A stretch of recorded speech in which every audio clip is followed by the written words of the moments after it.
Good evening, everybody. Welcome back to another episode of Dyer's Place. With me, as always, usually, except when he sits out streams, is Mike. If I didn't know better, I'd say you were casting shade. Just a little. Just a bit. That's fair. I just unexpectedly wanted to take the night off from the toy stream, but I tagged along for this one because otherwise it would just be Rob talking to himself, and that wouldn't be right. So Yeah, that wouldn't be fun at all. The only time it would be is if I was, say, streaming a game. When was the last time I did that? that's a good question. God damn. It was a long-ass time ago. It really was, yes. So, anyway, yeah, we also took last weekend off because it just felt like time for a quick break. It was the weekend after Labor Day, so why the hell not? Or, no, it was Labor Day week. No, fuck. I'm getting my time mixed up already. Today Day is Labor Day. Labor Day, yeah, pretty much. It was about due time for a break, basically. Yep. So, anyway, as we appear to be the only ones here at the moment, we shall just BS till someone chimes in the chat. Okay. Well, we do have some stuff coming up, just so you know. If you liked our two-part 80s cartoon stream, we do have a 90s cartoon stream coming up. This is true, yes. Now, provided we get everyone together for it, it'll be next Saturday. And then we may do a video game stream at some point along, basically while we're waiting for October to show up so we can kick off the horror streams for that month. Yep. Yeah, we, oh geez, what are we even talking about besides Evil Dead? But yeah, let's just say our first stream in October is going to be pretty groovy. But we'll have some other stuff. It might be time to do another Splatterhouse stream. And that would be pretty great. Mm-hmm. I mean, the last one lasted 4 hours and brought in someone no one was expecting. Derek from Stop Skeletons from Fighting, a.k.a. the Happy Video Game Nerd. Yeah, that's just so amazing. I am still glad we managed to get him on board. A voice who was championing the 2010 game when basically no one fucking else did. Mm-hmm. And on top of that, it was, just a great opportunity to talk Splatterhouse with someone who's introduced as many people to the series as I have. Hell yeah. Yes, very much. So that was fun. But, maybe we'll tackle something like, I don't know, Super NES horror games. Hey, Mo's here. What do you think of a few? Hi, hey, Mo. What's up? What's up? Yeah. So, I hope you can hear us okay. Yeah, testing, test. Ready to discuss music from the early 90s, or ready to hear about a particular era of interest to both of us. Mm-hmm. All right, she is. All right, sweet. On a related subject, I only ever saw Stone Temple Pilots live twice. And nice. The last time I saw them, Mo went with me. That's awesome! Oh my gosh! Mm-hmm. Excellent. Made my oldest insanely jealous when she was old enough to find out that she loves STP. Yeah. I would probably whomp you one over the head with a pillow for that. Oh, please. You were down in Pennsylvania. Well, yeah. I mean, I still am, but yeah. Yeah. But, yeah, it was a good show, too. I mean, I really wanted to hear them do Sour Girl, but they didn't do that one. But on the other hand, hey, it's Snarb. Hey, yes, Snarbus. What up, sir? You, ready for that 90s cartoon stream, Snarb? Yeah, oh man, there's gonna be so much to talk about there. We are getting the band back together from the 80s cartoon streams to do the 90s one. Rad. Mm-hmm. And that is fine. Yeah. All right. Well, that one's going to be like 90% WB. They were really cooking at the time. Yes. Well, zipper face, whatever. But yeah, I wanted to hear them do Sour Girl. They didn't do that one. Darn. That's a good one. Yeah. I want that video, very weird video with those creepy rabbit things and Sarah Michelle Gellar for some reason. I know what Mo can draw. Happy boorworms. I did see that one. It was adorable. But yeah. But that was a fun show. That was, I think, the last concert I went to in Connecticut before I left. Ah, sweet. Yep, the Happy Boorworm. Unfortunately, you got a lot more concert experience in this district than I do. I've only ever been to 4 concerts in my life, and but they were good ones. None of them. They were, yes, they were really good ones. They all counted, I would say. But man, what I wouldn't have given to see AIC or STP in their prime. Oh man, that was just great. Oh yeah. Snarb wants to see the Happy Boorworm. Hang on a second, I'll pull it up. I mean, also, yeah. We don't want to get too far ahead of ourselves in the stream. We should probably, if no one is familiar with grunge, I'm sure you are, but basically it was a huge musical culture shift in the early 90s that I think remains the most meteoric sea change in all of rock music, like, ever. Well, the thing about that, too, is that we're only calling it grunge for the sake of quick and easy reference. It turns out a lot of the members of grunge bands did not like to be referred to as grunge.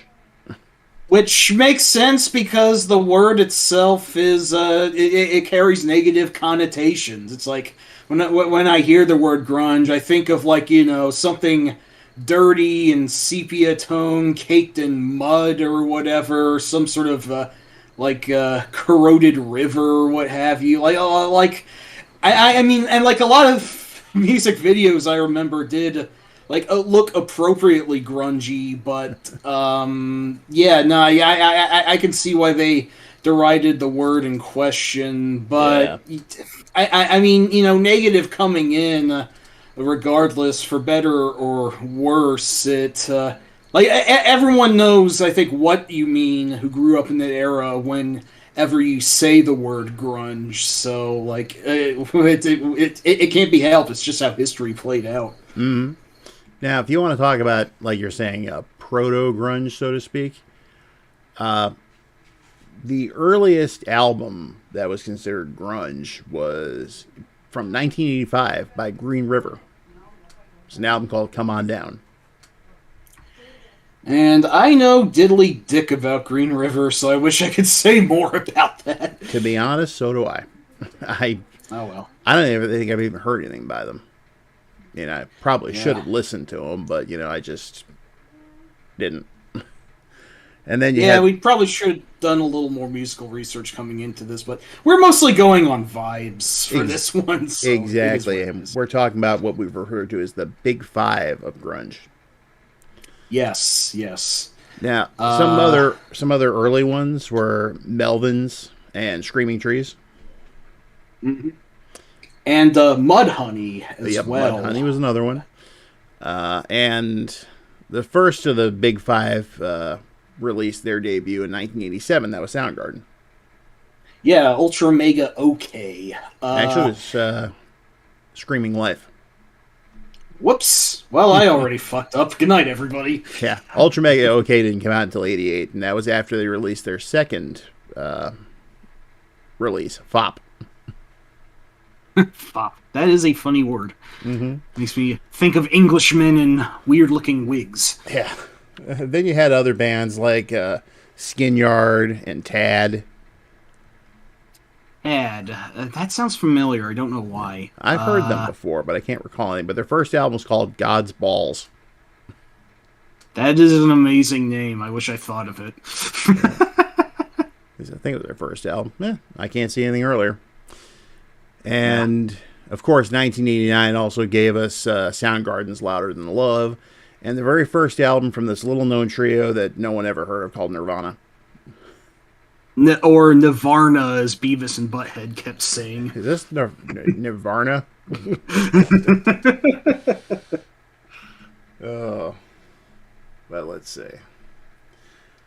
Yeah, but like Mike said, we're going on vibes tonight, basically. I mean, as someone who was in high school when the whole quote-unquote grunge thing took off, got a lot of memories of that time. Yeah, and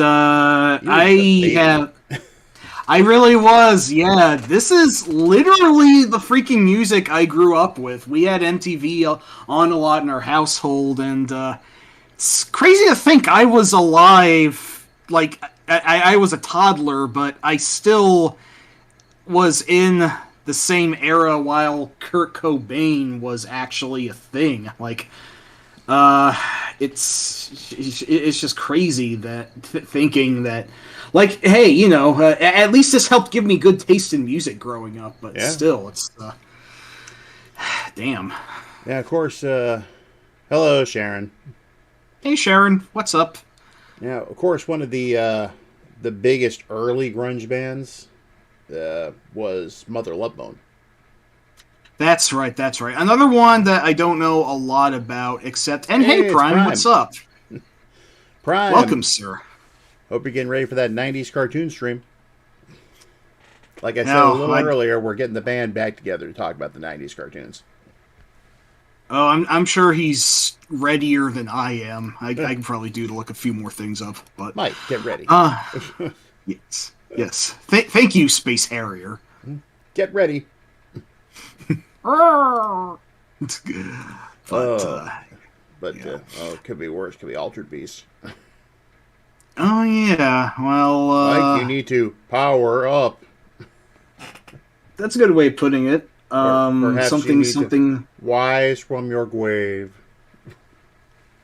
Nerd. No, I'm just being a dingus now. I invited that. Oh yeah, I should view a few more episodes of Pirates of Darkwater. I only ever saw the first to now, but it's off on a good start. That was a good show. It had at least one decent game too. Yeah. The SNES one, it goes on a little over long, but it's pretty damn good for a beat 'em up, licensed beat 'em up. We're gonna save all that for the cartoon stream, though. Yeah. Back to focus. For tonight, Grunge. You're talking about Mother Love Bone, another band I woefully know little about, except that its frontman Andrew Wood had quite a few good friends who would go on to find super fame, while he unfortunately died too young. I don't even remember what. I believe it was a heroin overdose. Well, that's unfortunately going to be a recurring theme tonight, I'm sure. Yes, it will. Oh, Jesus. I was going to say... Yeah, I don't want to... Yeah. You go. Okay, I'll shut up. If you want to hear what may be Mother Love Bone's most famous song, then you'd have to look up Chloe Dancer, Crown of Thorns. And I don't even know that one, so some fan I am. Well, you could always look up the video and post it here in the chat if anyone wants to see it. Yeah, gladly. I'll do that later. I'm not even sure if they did a video. You'll find the song out there. In fact, if anyone remembers the movie Singles, that song did make the soundtrack. Yes. Oh, Jesus. What should we even tackle? I feel like we keep getting ahead of ourselves. Well, let's start not at the beginning, because we basically covered all that. Yeah. Let's just start with Soundgarden, simply because they were the earliest of the big five to, come into being. Yep, a band that I mostly know being fronted by Chris Cornell, Kim Thale, Matt Cameron, and the other guy, Ben Shepherd. Yeah, of course he was the bassist. Of course I don't fucking remember the bassist. That's so stereotypical. God damn it. Can I not get stuck playing bass? No! What'd they say? No, away! Or something like that. So, yeah, Soundgarden. They didn't really start to hit it big until the album Bad Motorfinger was released. Yeah, that was their third major album. That was the one that broke them in. That was the one with, I believe, like the three really fucking big ones were Rusty Cage, Jesus Christ Pose, and Outshined. And you are Like correct. all of those all live in my head rent free. Like Chris Cornell, rest in peace. What a distinctive ass voice that man had. It cuts like a goddamn scalpel practically, but like, man, how do I even describe a vocal talent like that? How would you describe it? Legendary. Yeah, that's fair. Now, if you check out the background there, you'll see Bad Motorfinger is actually the fourth one from the left, right next to Stone Temple Pilots' debut. Oh, did you chronologically arrange these, I realize? Pretty much. Kind of. Damn. Nice. At least best you could, yeah. At least in order of bands. Like, you'll see, like, you got Nirvana's Bleach, then Nevermind, and you go down to the next row, you got Incesticide, and then In Utero. Uh-huh. So, yeah, Bad Motorfinger was pretty big. I remember seeing the videos for Outshined and Rusty Cage on MTV all the time at the time. Mm-hmm.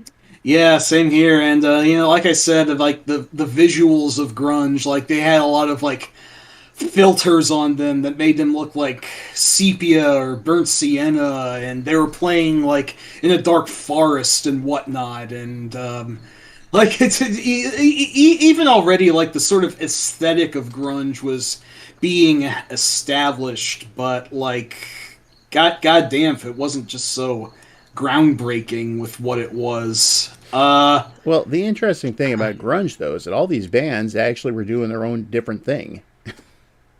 Yeah, that is true. They mainly got lumped together because they were all from Seattle. Yeah, that's the crazy thing. Except for one of the major bands we're describing tonight, yes, they were all based in Seattle, Washington, the home of the Space Needle and whatnot. And Frasier. And that is true, yes. Wasn't SCP actually from California? San Diego, actually. So, West Coast music, that was becoming a really huge thing at the time all around. I mean, not just in rock, but like, here's where a huge mainstream shift was happening on the cool side of the country, very far away from where a square like me is from. Now, here's the fun part of grunge. Because we had just entered the 90s, And if you think about it, the big thing in rock in the 80s was hair metal.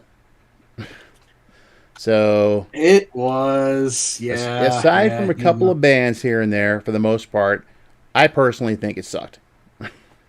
Yeah, Winger and Warren and Poison Stryper and Motley Crue and Cinderella. Motley Crue in particular. They were practically like the coked up face of the fucking genre. And of course, Bon Jovi, who now, fuck that guy. Fuck Bon Jovi. Hang on, I do want to establish one thing here. As I understand it, Bon Jovi as a person is actually a super nice guy who actually does a lot of charity work and stuff. But I can't stand his music. I will acknowledge that, he did a lot.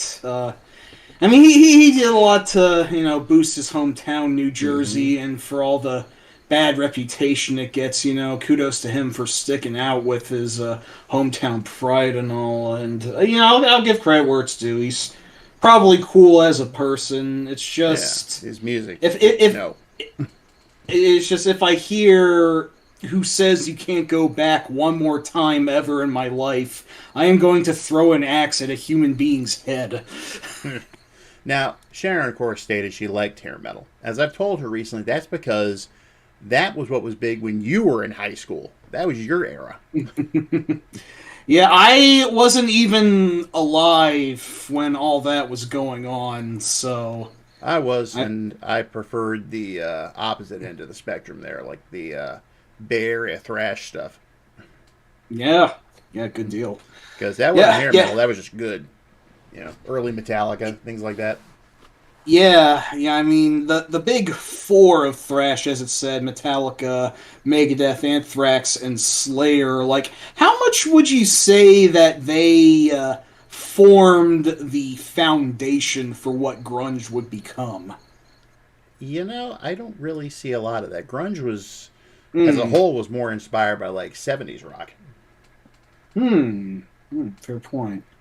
So, but yeah, so it was like almost like this frigid wind blew in from the Pacific Northwest and just wiped hair metal off the map. Yeah. YouTuber that I like a lot. I've showed you a few of his videos. Oh Todd in the yes, Shadows. He in his videos, One Hit Wonderland and Train Records and whatnot, he sometimes brings up a recurring theme in music history that he loves covering. It explains where quite a few of the one-hit wonders he talked about went. He just straight up calls it "Nirvana killed my career." yep. Or just that one video with its music, with them playing Smells Like Teen Spirit at a high school with a lot of hazy yellow lighting. That obliterated the entire hair metal scene almost overnight. Yes, And, it did.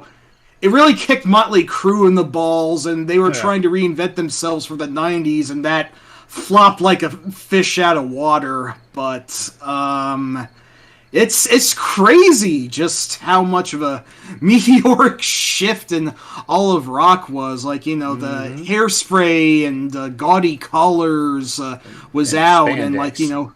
yeah, and just like looking like a normal guy wearing jeans and flannel button shirts was in, and like I guess grunge has some parallels to what would also be known as alternative music, but I just thought about in Homestar Runner where Oh boy. the band Limousine got knocked off the charts by an alternative band. It's like, but their bass player is a girl, and their drummer has short hair, and their lead singer wears glasses.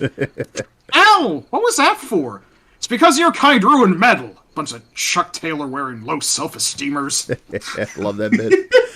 Also, Prime. That's awesome that they played "I'm the Man." Oh, nice! We have a channel that actually still plays good music. That's crazy. God damn. Yeah, I remember watching a ton of MTV when right in the middle of the whole grunge era. So not only would I see stuff like, because they did actually play a fair bit of that on Headbangers Ball. They also had an alternative show called 120 Minutes. But as we would watch pretty much anything MTV, we also got to see stuff like, I want to say Yo MTV Raps was still like in its was still on at the time, so we'd see that, and of course a lot of the other rap that was really starting to come to prominence at the time, like Cypress Hill. So there was some good stuff there. And of course, you had your usual pop assortment as well, which is another thing Nirvana specifically did. You look at the 80s and who was the powerhouse? Who was the artist who had like the most number one hits, had the best selling album of all time? Michael Jackson. He released Dangerous in the early 90s, in 91 actually. And of course, right back up to number one, and everyone's thinking, yeah, Jackson's doing it again. All of a sudden, here comes this band no one's ever heard of and boots him right out of the number one spot. That was Nirvana. Should we end the Nirvana right now, or do we want to say more about Soundgarden, or are we just going to keep shifting back and forth between them as we go on? We're going to keep shifting back and forth. I think we should just go basically, chronologically into the 90s. Okay. So. Okay, sounds good. So yes, Nirvana. Here we are now. We're Nirvana. Something, something. I don't wanna. Yeah, we'll get into that in a minute. But yeah, after the album Bleach came out in '89, Nirvana, they still were really, really unknown. I think they recorded that album for like $300. yeah. And the music label that a lot of these early grunge bands were on was Sub Pop. And Nirvana was definitely one of their bigger artists as time went on, if not the biggest they had. But so you had that in '89, and then in '90, this formerly Guns N' Roses-esque band kind of reinvented themselves a bit and released their first album, Facelift. That was Alice in Chains. That they did. To fast forward a bit, there was a box set they released at the end of the '90s called Music Bank, and there's a lot of early songs on there. The Guns N' Roses influence is very apparent on those songs. I've listened to most of these. It's crazy to hear the divide between their really early stuff and how bouncy and energetic was, and you can almost imagine them with long hair and headbands at the time. But for the most part, it's actually not bad. In fact, I really fucking love the song "Social Parasite." That's a great one. Yeah. But the plateau between that early stuff and even just Facelift is just a huge gulf of difference. It's fucking crazy. And then, Dirt just gets even farther away from that, and that album just sinks. I don't want to get ahead of myself. Yeah, we'll get into Dirt in a little bit. But Facelift, you can still hear some of the Guns N' Roses influence. A little. Yeah, that for some reason felt a little more prominent on the latter half of the album, I felt. Trying to think what specifically. It starts off with two of their biggest hits ever, "We Die Young" and "Man in the Box," and that one really established their sound very distinctly. And the third song, "Sea of Sorrow," that was also a single, if I'm not mistaken. But then, the bouncier stuff, "Real Thing" and whatever shit the other one was. I Know Something About You. That's the end of the album. Yeah, now, exactly. Keep in mind, though, Facelift was not Alice in Chains' first release. They did have the "We Die Young" EP that came out before that. And that basically got them out there. Yes. It started as such, and then, their star was really taking off, and it's crazy to think that, even Facelift was before Nevermind, and even so, it's it was setting up the dominoes for the Nirvana killed my career moment specifically, but everything is falling into place exactly as I have foreseen. Something setting up dominoes like a house of cards, checkmate, or whatever Zap Brannigan said. But yes, Alice in Chains, for those who don't know, Lane Staley, Jerry Cantrell, Sean Kinney, and Mike Starr was their first drummer, but he left due to drug problems, and they were replaced by Mike Inez. So they still got a Mike, crazy enough. And, Lane Staley. Are you sure about that order? Let me check on something here. Hang on. Is there another member I'm missing? Actually, let me see here. Let me see. Sean Kinney is their drummer. Mike Starr was the bassist. God damn it! Okay, recurring theme. I'm going to be terrible with bassists tonight, apparently. Well, I was just thinking to myself, wait a minute, Mike Inez didn't play drums. Shit. All right, well, some fucking fan I am, huh? I'm just going to boot myself out of this. You turn in your Grunge card right now, sir. Yeah, well, I'm at least just going to penalize myself with one quack, but... Yes, Mike Starr is their bassist, then Mike Inez came in, and unfortunately, Mike Starr had drug problems, which would unfortunately serve as very painful foreshadowing. Lane Staley, who there is Rob's avatar for tonight. Yes. Handsome young man with the shades and the cut blonde hair. He had the voice of a celestial being, and drugs just fucking Jesus. Well, yeah, and that's going to play into when we start talking about Dirt. Save that for that. I mean, Lane and Jerry and all were, just up and coming, young men just doing what the hell they want, getting their facelift into the mainstream, and of course Nirvana taking off would really elevate them, but they still made a really big splash for their time as well, so far I can tell. Here's something funny though, is some of the early names they kicked around. One was Diamond Lie.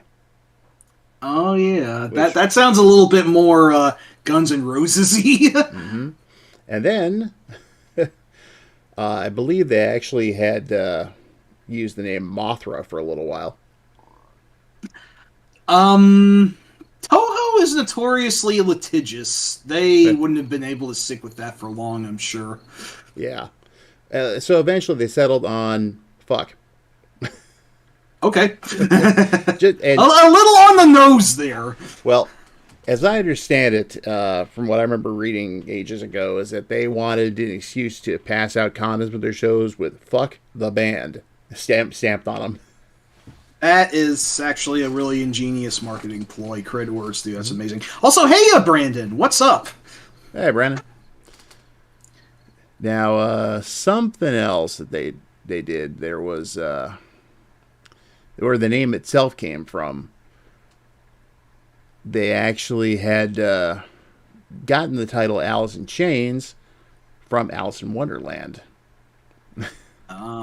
Because someone they were talking about that, and then someone had said, "Well, what about Alice in Chains? You know, like put her in bondage and stuff like that." That's a very edgy thing for these young men to do, but it does feel on brand for the era. Like, your storybook fairy tale is over. Now we're into the heavy shit, man. That's sort of the impression that I get. Well, and they didn't spell it Alice in Chains originally when they changed their name. It was Alice in Chains, like Ghosts and Goblins. That. That seems a little. That would have been weird. Yeah, it would have. Especially when you consider it looks like Guns N' Roses. Oh yeah. They wanted to get themselves away from that, distance themselves from that sort of branch of rock, I'm sure. Which is why they finally settled on Alice in Chains. Yeah, that makes sense. That makes sense. Brandon presents an interesting question. Would Smashing Pumpkins and Blind Melon be considered grunge? I never personally consider Smashing Pumpkins grunge. And Blind Melon, they never really struck me as grunge either. They seem to be more along, a different line. Kind of more Animal Bag-esque, in a way. And if anyone here has ever heard of Animal Bag, please raise your hand now. I've heard of them. I don't know much about them, but I know of them. They basically put out one album, one EP, and they were supposed to do a second album, but something happened. It was never officially released. The tracks were released by the band themselves much later on. Yeah, Animal Bag, they showed up right at the height of the whole quote-unquote grunge thing, but not too many people heard of them. And they weren't from anywhere near Seattle. But I think their biggest claim to fame was appearing on an episode of My So-Called Life or something like that.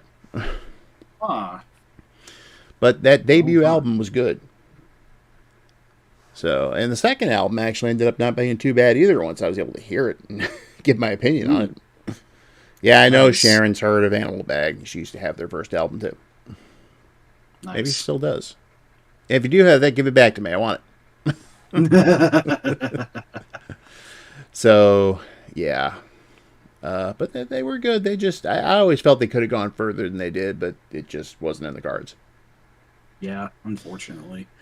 So, but let's see. So once you get past Alice in Chains, basically all the majority of the big four originally are in place. The ones that really launched the whole grunge thing into, worldwide. Everyone knew who they were. You know what I'm saying?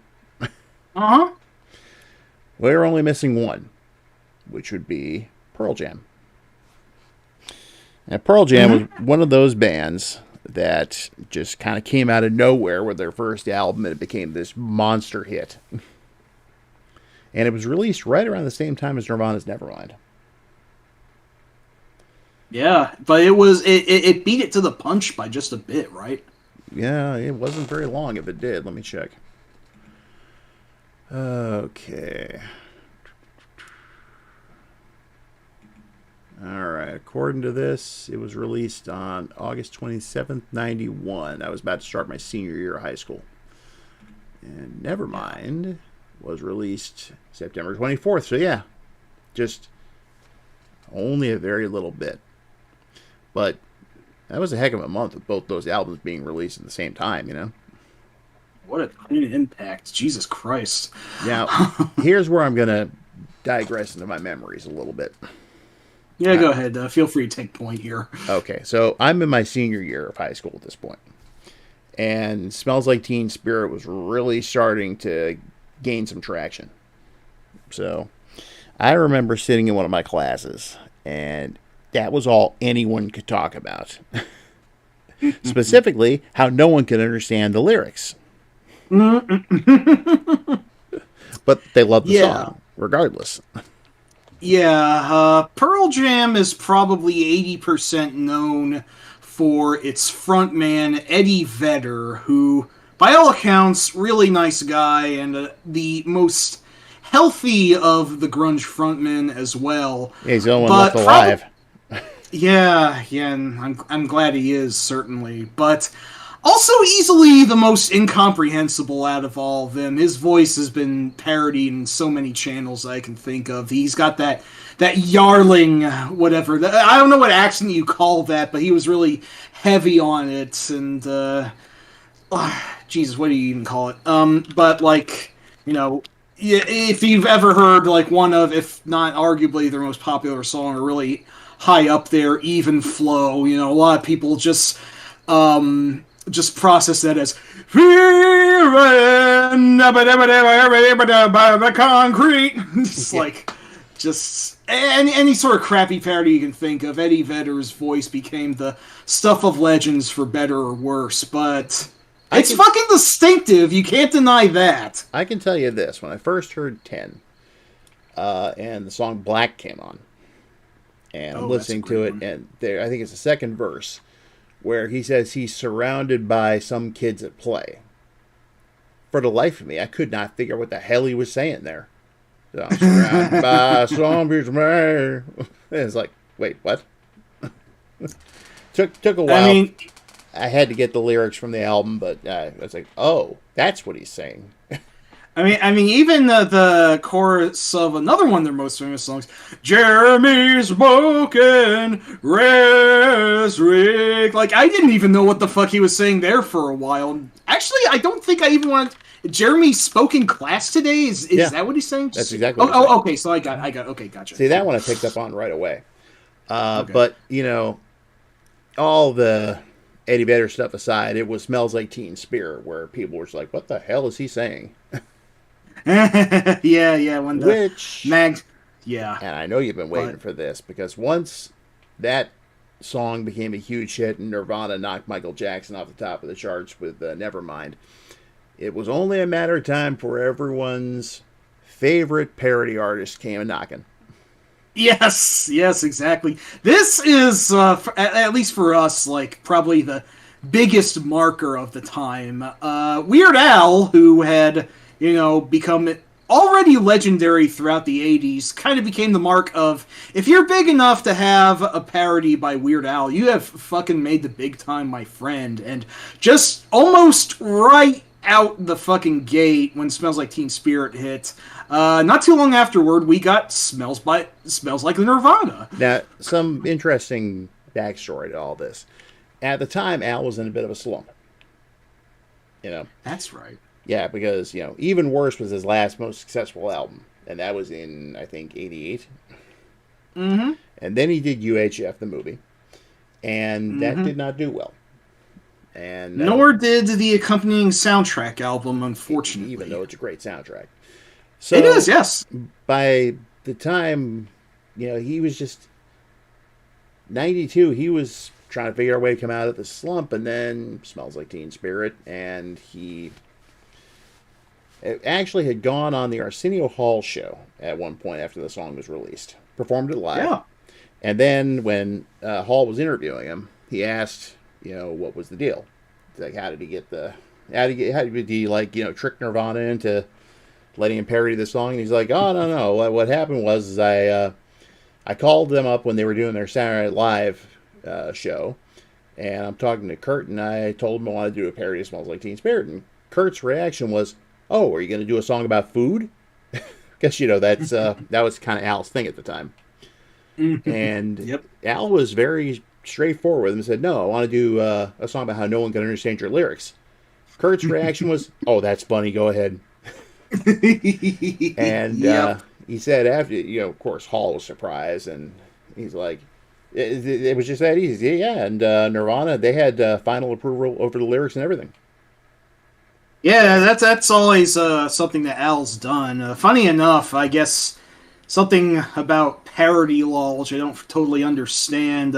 He doesn't necessarily have to get the approvals of anyone that he parodies, but he does it anyway because he's just that cool. And, I think it also, reinforces the strength of and precision of his parodies to have the official backing from who he's lampooning. So, yep. The stars just aligned, and Off the Deep End was a considerable comeback for him. No, big one. Yes. What's interesting is when he did the video for Smells Like Nirvana, he actually got a lot of the people who were in the original Smells Like Teen Spirit video, including the janitor. Yes. He also had Dick Van Patten in there. Oh, whoa, that's crazy. Yeah, if you watch when the camera's panning over the crowd on the bleachers at one point, you see Van Patten's there. He's just all like dancing around and stuff. Like, yeah.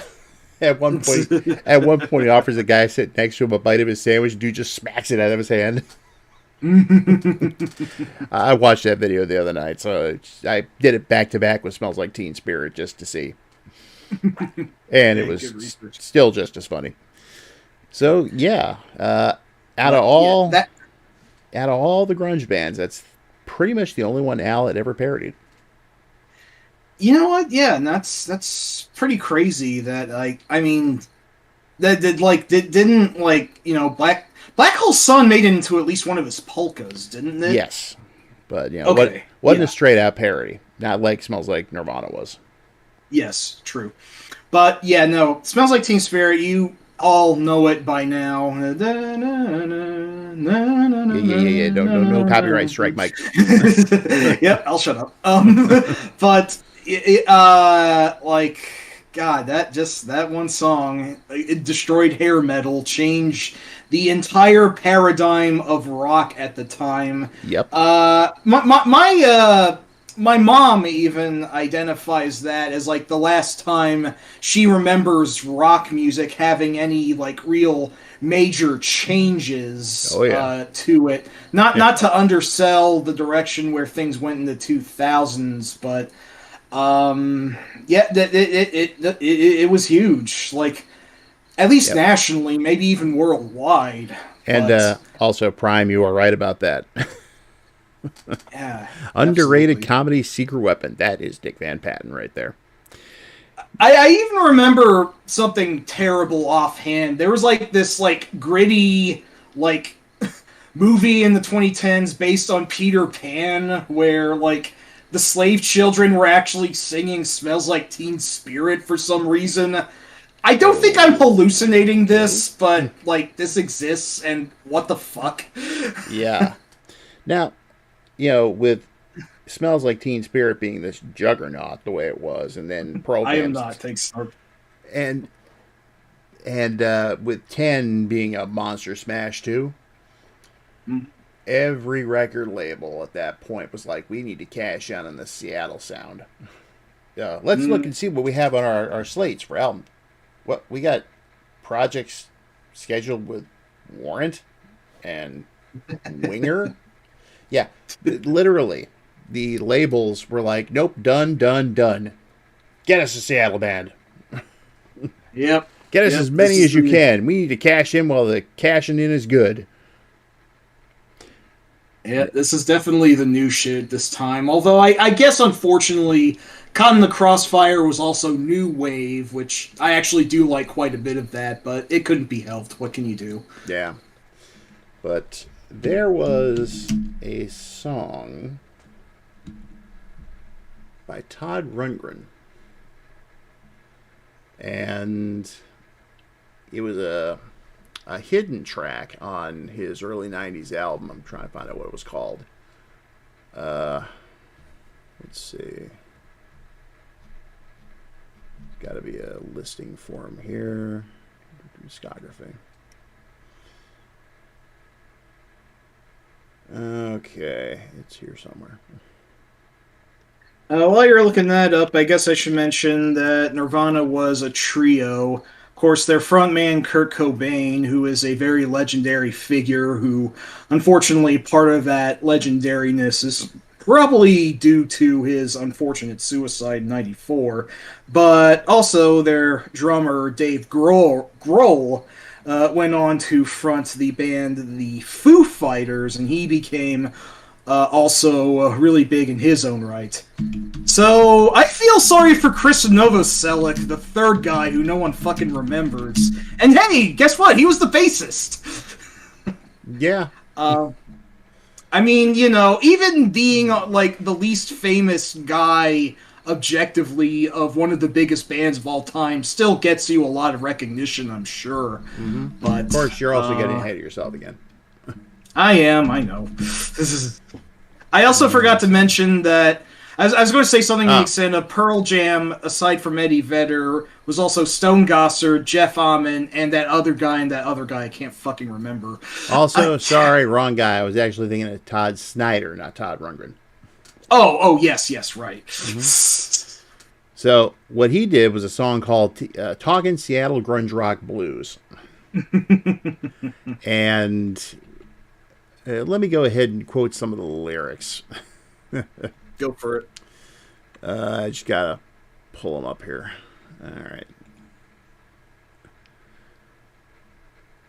Okay, the first actual line in the song is, well, I was in this band going nowhere fast. We sent out demos, but everybody passed. So one day we finally took the plunge, moved out to Seattle to play some grunge. Washington State, that is. Space Needle, Eddie Vedder, Mud and Honey. And, okay, let's see. Well, we spread the word through the underground that we were the hottest new thing in town. The record guy came out to see us one day, and just like always, we didn't play it, knocked him out. He said he loved our work. But he wasn't sure if he could sell a record with nothing on it, because that was their gimmick. They decided to be the only band that wouldn't play a note under any circumstances. Silence, music's original alternative. Roots grunge. So, he said he loved our work, but he wasn't sure if he could sell a record with nothing on it. I said, tell him we're from Seattle. He advances $2.5 million. And he then goes on to talk about what happened after they did the video.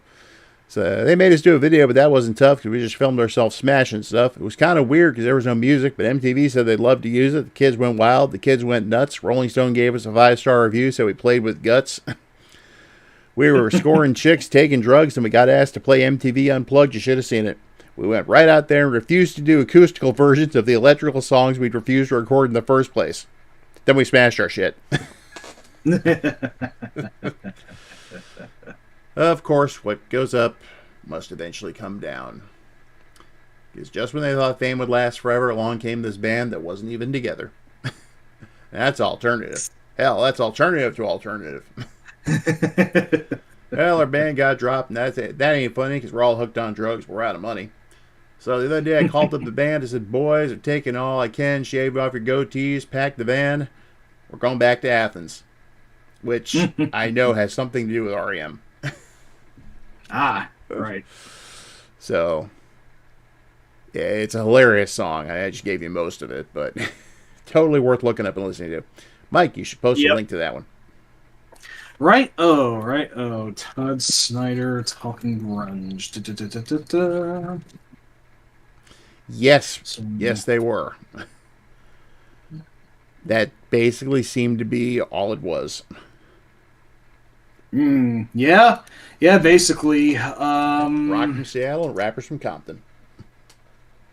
Yeah, the West Coast sound was getting huge at that time. Again, I'm all the way in PA just being a square, but its shock waves were inescapable. And again, like, this is the music I grew up on. I was all totally into this, and, it's still all very nostalgic to me. I mean, never mind Alone. Like, Smells Like Teen Spirit was the big one, but, Come As You Are, In Bloom, Lithium, Something in the Way, all also really huge songs from this album that still make impacts today. I still even hear on whatever's left of radio today being played with regularity, and it's now just interesting to think back on. I will say that my favorite song off of Nevermind is not a single. It's a deep cut. Territorial Pissings? No. Damn. It's the next to last song on the album, On a Plane. Ah, yes, that is a good one. Yes. And regarding rappers from Compton and rockers from Seattle, all I can now think of is Beavis talking to Butthead, telling him that he's from Compton. Him and Snoop used to go to the Compton swap meet. You're not from Compton. Something like, you're a whining white wussy from right here. Exactly. That was the response. You mean you used to go with your mom to the flea market? Yeah, Beavis and Butthead taking off the way it did at the time also informed a lot of grunge's popularity. They were other bands. Yeah, definitely. They were quick to crap on bands they thought sucked, but I remember they had Alice in Chains at least 3 times, and they approved of them every time. So, like we said, everything was just rooting up and going forward. Not to ferry the discussion too much, but there's one more major band we wanted to talk about. Yes. Yes, and this is important because they actually came about after the whole grunge thing was really huge everywhere. And, in fact, I remember a lot of people at the time basically saying they're Pearl Jam ripoff. Ah, yes. The frontman in question did take on the Yarling style a little bit, especially with the song, Where Are You Going for Tomorrow? That's all, it's copyright. Yes, that, of course, would be Stone Temple Pilots out of San Diego. And they hit really big. Core was a monster hit for them. And then Purple, their next album, just shot them up even further. But as you can tell, that's, well, if you know what Scott Weiland looks like, that's Mike's avatar right there. Yep. Scott Weiland was also a very magnetic force of personality. I mean, it can't be. I mean, the rest of the band can't be understood. The DeLeo brothers, Robert and Dean, and their drummer Eric Kretz were probably not as well known because Scott was just a very distinctive look with his usually red hair, although he would dye it blonde quite a bit as well. But I remember him being a very prominent and magnetic personality in the 90s, and controversial too. I seem to remember hearing he had a bit of an attitude on him. Yeah, that's what I've heard too. To say the least. Now, a little bit of personal stuff here regarding STP. I do distinctly remember seeing the video for Sex Type Thing, which was their first single off their first album, Core. I do too, yes. But I saw it first because the song that really broke them was Plush off the same album. Mm-hmm. And I have it's kind of a vague memory at this point that actually seeing that video being played on Headbangers Ball right before they played Slayer Seasons in the Abyss. And thinking, okay, that sounds pretty good. And all of a sudden Plush came out, and that was everywhere too. Now, funny thing, I was working with my father at the time. This was right after I graduated, when Plush was getting some major radio airplay. And I was working in a factory. And I would have to go over and do my work in the where the welders did their stuff. So it's like usually I was doing things like deburring metal pieces and things of that nature. Hey, Jay. I appreciate the like. Hey, Jay. Mm-hmm. Hey, welcome. Appreciate it, yes. Mm-hmm. But the... So now these guys were, middle-aged dudes for the most part. And as such, they were really big on 70s rock. But as one of the only rock radio stations around at the time played a mix of stuff, they for the most part tried to tune out anything modern in favor of, stuff like Blue Oyster Cult and Boston and whatnot, but they couldn't escape Plush. I remember hearing several of the guys just totally shit on the song numerous times.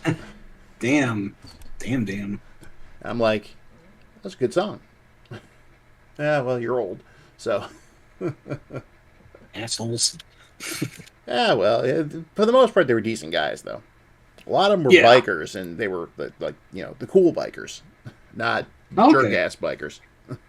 And not the drug pushers. Gotcha. Mm-hmm. Oh, but and then my first real concert was Stone Temple Pilots. Nice. Saw them in mid-'93 at a club in Orlando that no longer exists that was called The Edge, which later became 8 Seconds and was painted to look like a cow because they turned it into a country bar. Really crying shame that. That's beyond a shame. That's a fucking crime, in my opinion. I went there to celebrate one of my friend's birthday parties once. And, I dressed normally. I didn't go in wearing cowboy boots or any of that bullshit. But, I remember standing there talking to a mutual friend of ours, and I was like, you remember when so-and-so was just, literally 2 feet from where we're standing now playing? Oh, yeah, and remember when, Rob Zombie was right there? Things like that. We've been trying to forget Vanilla Ice going grunge. Because that was just... bad. It was actually more him trying to go nu metal, if I remember correctly. I don't even remember this. I don't really know a lot about that guy. It's probably for the best I don't. I saw Cool as Ice once with riff tracks. That was terrible. Apparently, he's turned out to be a pretty nice guy as years have gone on.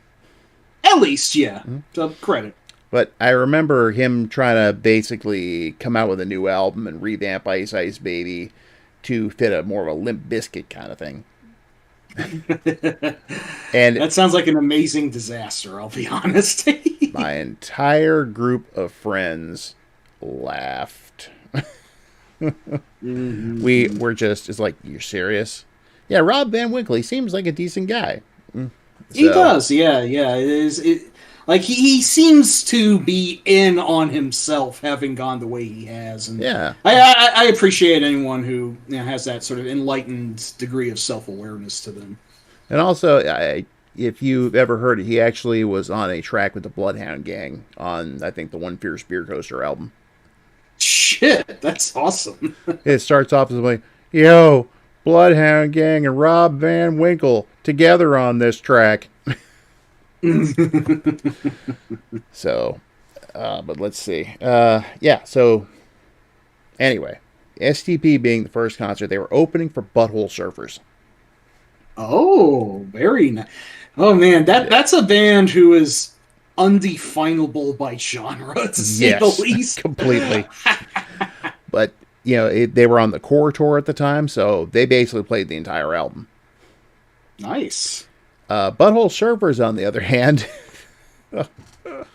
man, Gibby Haynes got wild up on stage. I mean, he's Gibby Haynes, of course he will. Oh, yeah. But I remember I was, looking at something and facing away from the stage, or I was talking to somebody, and all of a sudden I started to see this kind of strobing light off to my left, and I turn around and there he is with half a drum cymbal, and it's on fire. And he just, every few seconds, he would just take a drumstick and hit it, and it would cause this big fireball to come up. And after doing that a few times, he's like, I'd like to thank the Orlando Fire Department for letting me do this. Now, keep in mind, pretty fucking amazing. This was an outdoor show. So. Okay. That's fair. And then at another point, all of a sudden you start hearing like shotgun blasts. And you look up on stage, he's firing a shotgun into the air. And crazy motherfucker. I'd like to thank the Orlando Police Department for letting me do this. But I remember I actually bought a Core tour shirt. And nice. At this point, you could not find that album anywhere. I'd gotten it just before Plush just bulldozed everything at the time. So Core is relatively underground for them, huh? Until about that point in time when all of a sudden everybody had to have it. Shit. I remember going into a Cumberland Farms convenience store shortly after it really hit big. There was this cute girl behind the counter. And she looks at my shirt, just like, Stone Temple Pilots? Oh, I love that song, Plush. So I started talking to her, and like an idiot, I never got her phone number. You fool! Yes. I was a fool. Never saw her again. Oh, well. Oh, well. Yeah. She's having $8. Yeah, exactly. But, yeah, that was that. So, of course, couldn't wait for the next album to come out. It would take a few years, but it did happen. So, anyway, about this point, we've got the Big Five established. Yeah. And you've got a bunch of other ones that are showing up, too. And, frankly, at this point, grunge was dead. Well, that was quick. Well, you know what happened, right? It got too popular, and the whole aesthetic, the like I said, the grimy filters and the low key flannel and jeans look, it got co-opted by corporations and the hideous, and the hideous fame bitch goddess, as it were, just co-opted everything, and it just. It basically became exactly what Kurt Cobain was hoping it wouldn't. Mm-hmm. And, it was, when you had supermodels parading around on runways wearing grunge fashion, it's like, oh yeah, this scene is dead. The music's still alive, but this scene is dead. Completely and totally dead. It's just kind of funny that like the music continued for quite a while, but like the whole movement almost just smashed into a wall right when it was at top speed. Like, Jesus, like, what would you say? What you would know this better than I would back in the time, but. Personally, what was kind of like the sort of revealing moment to you that grunge had already, run its course, as it were, for the time? Seeing the kind of people that would bully me in high school, the kinds who were always into, like, whatever was popular. Because I'd run into a few of those people from time to time, and of course they're all you mean the Moes, as in a Calvin and Hobbesian sense? Bingo. Yep. Those motherfuckers, yep. Mm-hmm. They did the same thing with video games after the PlayStation came out. Mm. And, there were many people who were not happy with this. Kurt Cobain being one of them. Yeah, like I said, he didn't want it to... Like, he really had no pretensions of fame. He just wanted to do what he did. Like, but by all accounts, a very nice and humble guy, from what I understand, troubled though he was. He just wanted to play music and keep it low-key. He didn't want to become the biggest fucking band on planet Earth, but that is what happened, and I don't know how much of that informed his... unfortunate decision in '94, but we're not going to get to that just yet. Yeah, I'm sorry. I keep You like to get ahead of yourself. Yeah, about really grim shit, too. I don't know what that says about me. I don't know. But anyway, we've got the first big wave of, grunge albums is now behind us. And Nirvana's label, Geffen, they wanted a new album. Yeah, that's exactly what it is, Prime. When the mainstream grabs something, the niche never wins. It gets watered down for mass consumption. Yep. Basic chumps. Yep, basically what happened, I narrow that point down to what happened to the whole first-person shooter genre via Call of Duty, but that's a different conversation for a different time. Yeah. So now, a lot of these bands had to please the labels with something new, even if they weren't done with whatever it was that was new yet. For example, Alice in Chains put out the EP Sap in between Facelift and Dirt. Yeah, which had 4 really awesome and quieter than Facelift, but 4 great songs on it. Mm-hmm. And a 5th song that's a total piss take and can be completely ignored. Yeah. But that's just them being funny. I don't know. Now, the interesting thing about Sap is that one of the songs on there, I can't remember which one off the top of my head, but it actually had Mark Arm from Mudhoney, Chris Cornell from Soundgarden, Lane Staley, and Ann Wilson from Heart. That's crazy. Yeah, that was Right Turn. That was the third one. Right Turn. Mm-hmm. Mm-hmm. So, and another movie that could kind of be associated with that era is Clerks. That's right. That's right. Got Me Wrong was on the soundtrack. Yep, and Got Me Wrong originated on Sap. Yep. So, hey, I remember you mentioned Singles. I don't know if you wanted to elaborate on that one any. By the way, speaking of movies. Singles, yes. That was essentially the grunge movie. Yeah, for lack of a better term. I mean, it was prima facie a romantic comedy. Yep. But it was also set in Seattle. Its soundtrack was basically every major grunge star of the time, and Chris Cornell even physically appeared in the movie at some point. Not just Cornell. For one thing, you had live footage of Alice in Chains. Nice. And let me look up the movie real quick. It's been a while since I've seen it. Eddie Vedder, Stone Gossard, and Jeff Ament play the band members of Citizen Dick, apparently a fictional band. But yeah, 3/5 of Pearl Jam was in the film. AIC and Soundgarden was also in there. Yep. Apparently, Paul Giamatti was also in there, but that has nothing to do with grunge per se. It was a Cameron Crowe movie.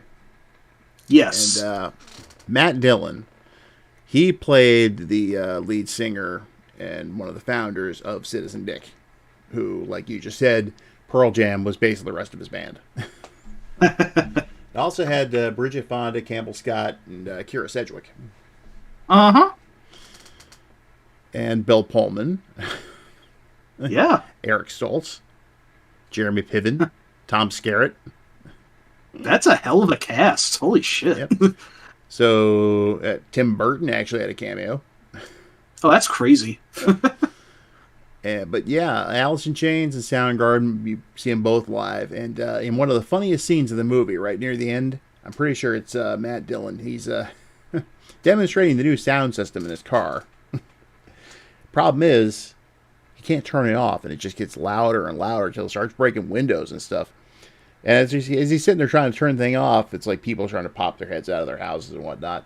And then this long-haired dude just kind of comes walking up and, just observes the whole thing. And I forget what he says, but it's Chris Cornell. That's awesome.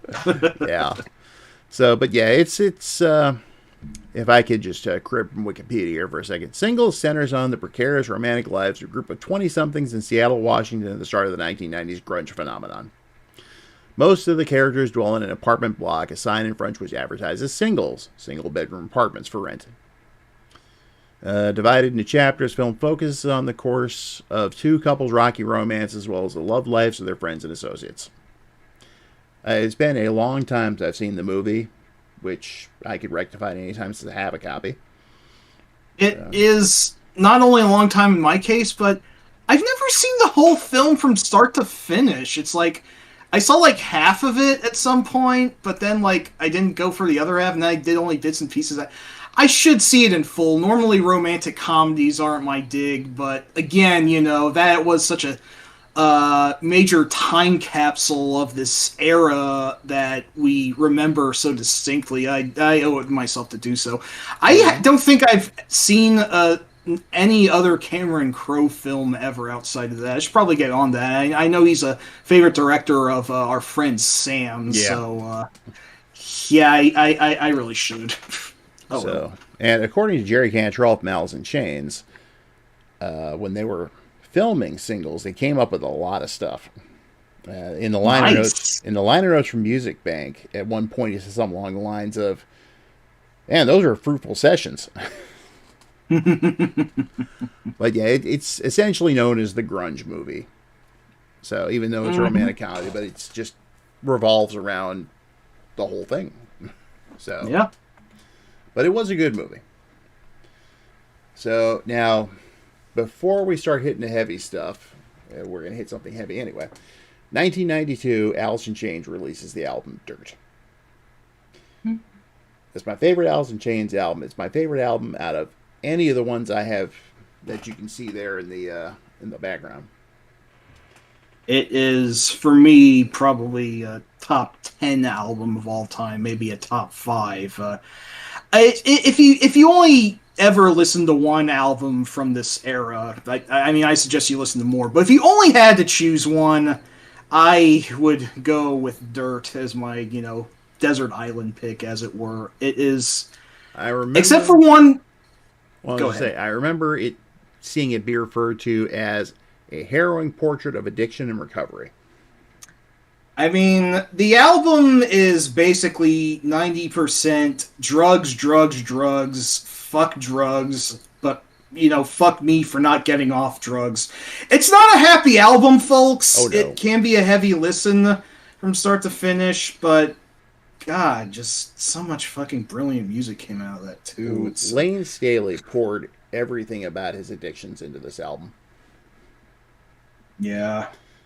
Yeah, I mean, as they say, write what you know, and, well, he knew a lot about heroin, unfortunately. Yeah. Just even at that time, it was starting to cut into his own soul and the soul of the band as well. Yeah. But before I rant on more about that, Sharon says, "Do you remember Christmas '92?"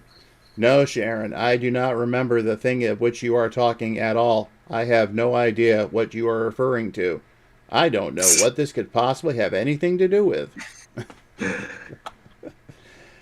Gee, Poochie, you look like you have something to say. Do you? Yep, I certainly do. I have to go now. My planet needs me. Ding, ding, there's our required Simpsons reference for the night. Shall I tell the story now or later? I vote for later because we're not done talking about Dirt yet. Okay, that's fair. But, right. Yeah, just like, real fucking hell that of an album, like, if you know any song by AIC, it is likely either from Facelift or this. Like, the big ones being Them Bones, Rooster, and Wood, which are roughly, like, the beginning, middle, and end of the album, curiously enough. Now, one thing I want to bring up here is even though the majority of the album is about Staley's addictions and whatnot, there are 2 songs which don't quite fit that. One is Wood, because that was actually a tribute to Andrew Wood, even though Wood is spelled WOULD with a question mark. Yeah, it was semi-subtle on their part, but... Yeah. The other one is the song Rooster, which was written by Jerry Cantrell about his father's experiences in Vietnam. Yeah. And... according to what Cantrell had said at one point, after the song came out and his father heard it, he asked him if he even got remotely close to his experience, and his father just kind of was quiet for a second and said, "Son, you got a little too close." Wow. Mm-hmm. In fact, his father appears in the video for Rooster. In fact, oh, wow. That's amazing. If you want to link that, go ahead. Yeah, gladly. I mean, even if it's not, you know, per se about drugs, hey, kiddies, what do you know? War is also not a very uplifting subject, so, the overall feel of it still nonetheless fits the overall tone of Dirt very well, I feel, regardless. Yeah, Yeah. heavy fucking album. Even the deeper cuts like Junkhead and the title track are really great and real downers, but just like if you've never heard Lane and Jerry harmonizing together, which was very characteristic of their sound, just listen to like any given track from this album. Except Mm-hmm. for Iron Gland, that one was a weird filler track. I don't know why that one's on there. It's like the only mar of an otherwise borderline perfect album. But Even Jerry admitted that song was dumb, and he wrote it. It's not even well, really a song. I guess they were a little blazed out that time. It is what it is. But I think. my personal favorite song from Dirt, and actually my favorite AIC song ever, is an unlikely one, "Down in a Hole," which is one of their softer songs, but I just really like the tune of it, and I think I have the lyrics practically memorized at this point. But It's a good one. it's a good one, Davey. Yes. Let me Sorry, you're see going to say something. something though? Hang on, I'm checking on something real quick because there's something I seem to recall about Iron Gland. Let's see. Yep. The voice in the song that goes, "I am Iron Gland." Yeah, it's Tom Araya from Slayer. Yeah, Yeah, that's great. But that's crazy. Yeah. And hey, Eris, what's up? Eris there? Yeah. I'm not looking at the thing right now. I'm busy looking something up. But No problem. I yep. assure you that Hey, Eris isn't here though. I see now. Glad to have you aboard. But the lines from Rooster that kind of sum up the whole thing. It's like, because he goes on about a lot of stuff that happened to his father, or basically just the general idea of, because let's see, his father was, let's see if he mentions that. Well, they called him the Rooster. But the lines that really stuck out to me were, got my pills against mosquito death. My buddy's breathing his dying breath. Oh God, please, won't you help me make it through? Yeah. Mm-hmm. Yeah, that was a pretty fair summation of one of the most pointless wars in human existence. So. Mm-hmm. And he also said, let's see. All right. They spit on me and Welcome Tall Machine Gun Man. They spit on me in my homeland. Yeah. But like no, like fucking Jane Fonda and whatnot were shitting on the soldiers who didn't want to be there for some fucking reason. I don't want to get too political. I'll shut up. Well, here's a couple things Cantrell had to say about that and his father. In a '92 interview, he was asked the question, "Do you feel you communicated with your father with the song?" And Jerry said, "Yeah, he's heard this song. He's only seen us play once, and I played this song for him while we were in the club opening for Iggy Pop. I'll never forget it. He was standing in the back, and he heard all the words and stuff. Of course, I was never in Vietnam, and he won't talk about it, but when I wrote this, it felt right. Like, these were the things he might have felt or thought. And I remember when we played it, he was back by the soundboard, and I could see him. He was back there with his big gray Stetson and his cowboy boots. He's a total Oklahoma man. And at the end, he took his hat off and just held it in the air, and he was crying the whole time. The song means a lot to me. A lot." So, fuck.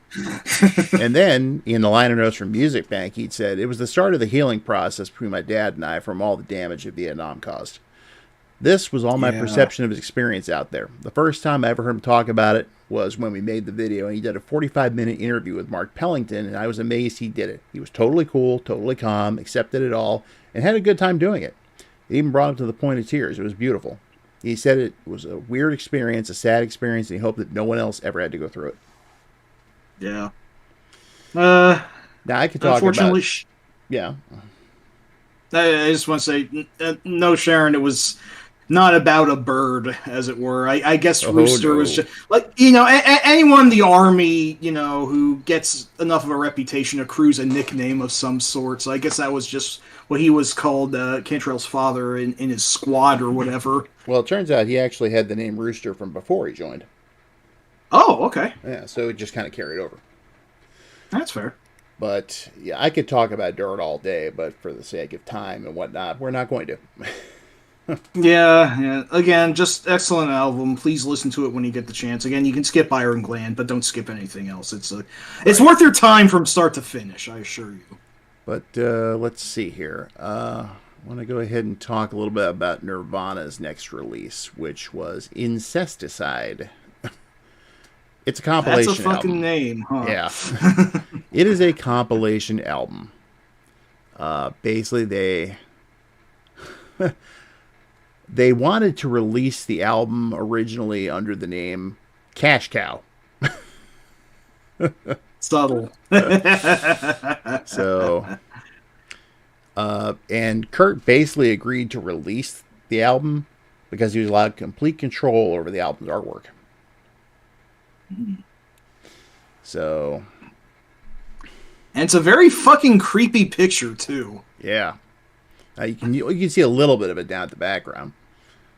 It's like this weird, like corpse-looking upper torso, just attached to these inhuman, spindly limbs and whatnot. It looks like something out of a horror movie of some sort. Like that. And there's this like weird dog-faced demon clinging onto it.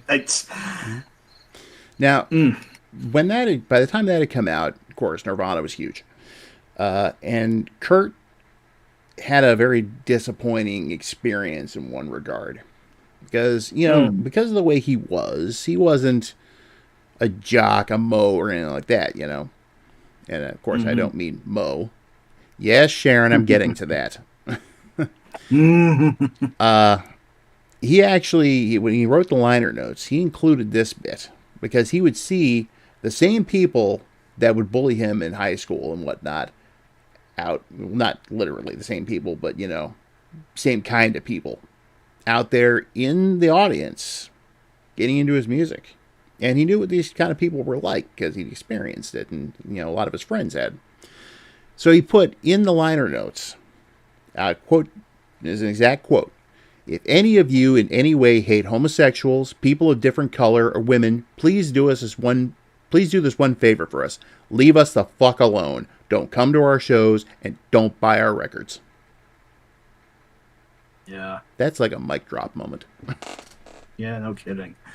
Yeah, I mean, that's probably another thing that weighed on Kurt's mind, where these shallow assholes who, like you said, were bullies, just, latched onto the mainstream and got into his music, and they'd probably be the type of person to try and schmooze up to him, and try and get on his good side in hopes that they can, get some of the waterfall of fame and money rolling down, and, Kurt should deserve to just slam the door in their face, because like you weren't there for me, you were picking on me there, man. Why should I fucking give you anything now?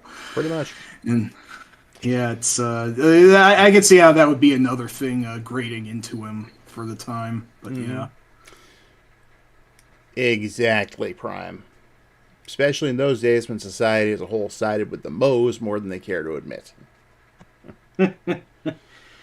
Yeah. So, anyway, so as to tell the story, and yes, even more than now, which is weird because it's pretty bad now. I was going to say, I can't even fucking fathom that. Like, I don't remember that era as well as I could. Like, I don't remember anything from before I was 4 years old. Yeah, I don't remember anything before I was 4 years old, so I have a hard time picturing that the people with the high school mentality from yesteryear that they never left always seems to be the ones to just, get on top of everything, and make me wonder if, it's just, I don't want to go too far off that pier, but yeah. Anyway, I think Sharon's year is wrong, but I'll go ahead and tell the story anyway. Yes. All right. It was a Christmas, possibly 93. I don't think it was 92. What had happened was the previous year, I had wanted to get a hold of Pantera's Vulgar Display of Power album. Well, she bought it for me. And she wrapped it up. And wrapped it up. And wrapped it up and wrapped it up. And duct tape and multiple boxes. Things like that. I almost had to use a saw to get into it. I knew I was going to get her back at some point. Well, that following Christmas, all she wanted was a copy of Alice in Chains' Dirt.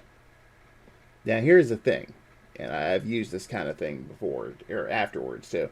She only said she wanted Dirt. Of course, I knew what she was talking about.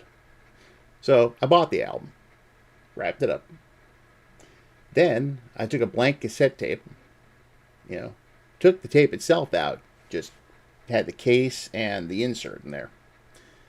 Went out into the backyard one day, after I'd written something on the insert of the tape, and filled it with dirt. Took it back inside, wrapped it up.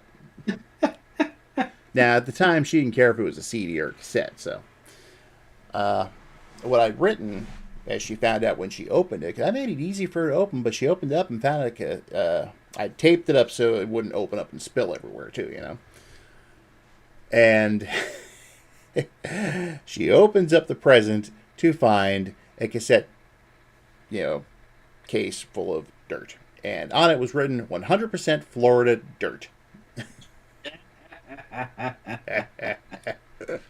You wacky funster. Yeah. Of course, after she was like, what? And I'm like, well, you said you wanted dirt. You got dirt. My father even thought that was funny. That was a very classic, tricky genie move of you, so to speak. Of course, exact word wish. Of course, then I actually, pulled out the actual album and gave it to her. Yeah, nice. I've done stuff like that over the years. A few years back, probably about 8 years ago now, my youngest stepdaughter wanted an Xbox 360 and a handful of games. I sent her on a scavenger hunt on Christmas morning. And at the end, she gets to the end of the paper trail and there's nothing there. And at that point, I sent her looking for Fable 2 because that was the one game she wanted the most. So she's like, it gets to the end and I basically put a sticky note on one of the dogs. And she's like, there's nothing here. It's like, oh, yeah, that's right. Oh, by the way, this is for you. And then I surprised Betty at the same time. And it's like, oh, yeah, dear, I found this for you. And she's like, what? Opened it up, and she about lit up because she's a huge fan of Game of Thrones, and I got her every season on Blu-ray at that point because Amazon had a great sale. Oh, nice. Mm-hmm.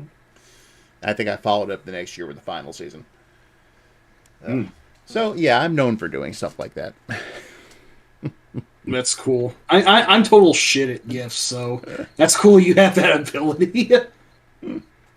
So, anyway, we're in 93 now. So, at this point, you have a couple of major releases happen that year. One of which would have been Pearl Jam's sophomore album, Versus.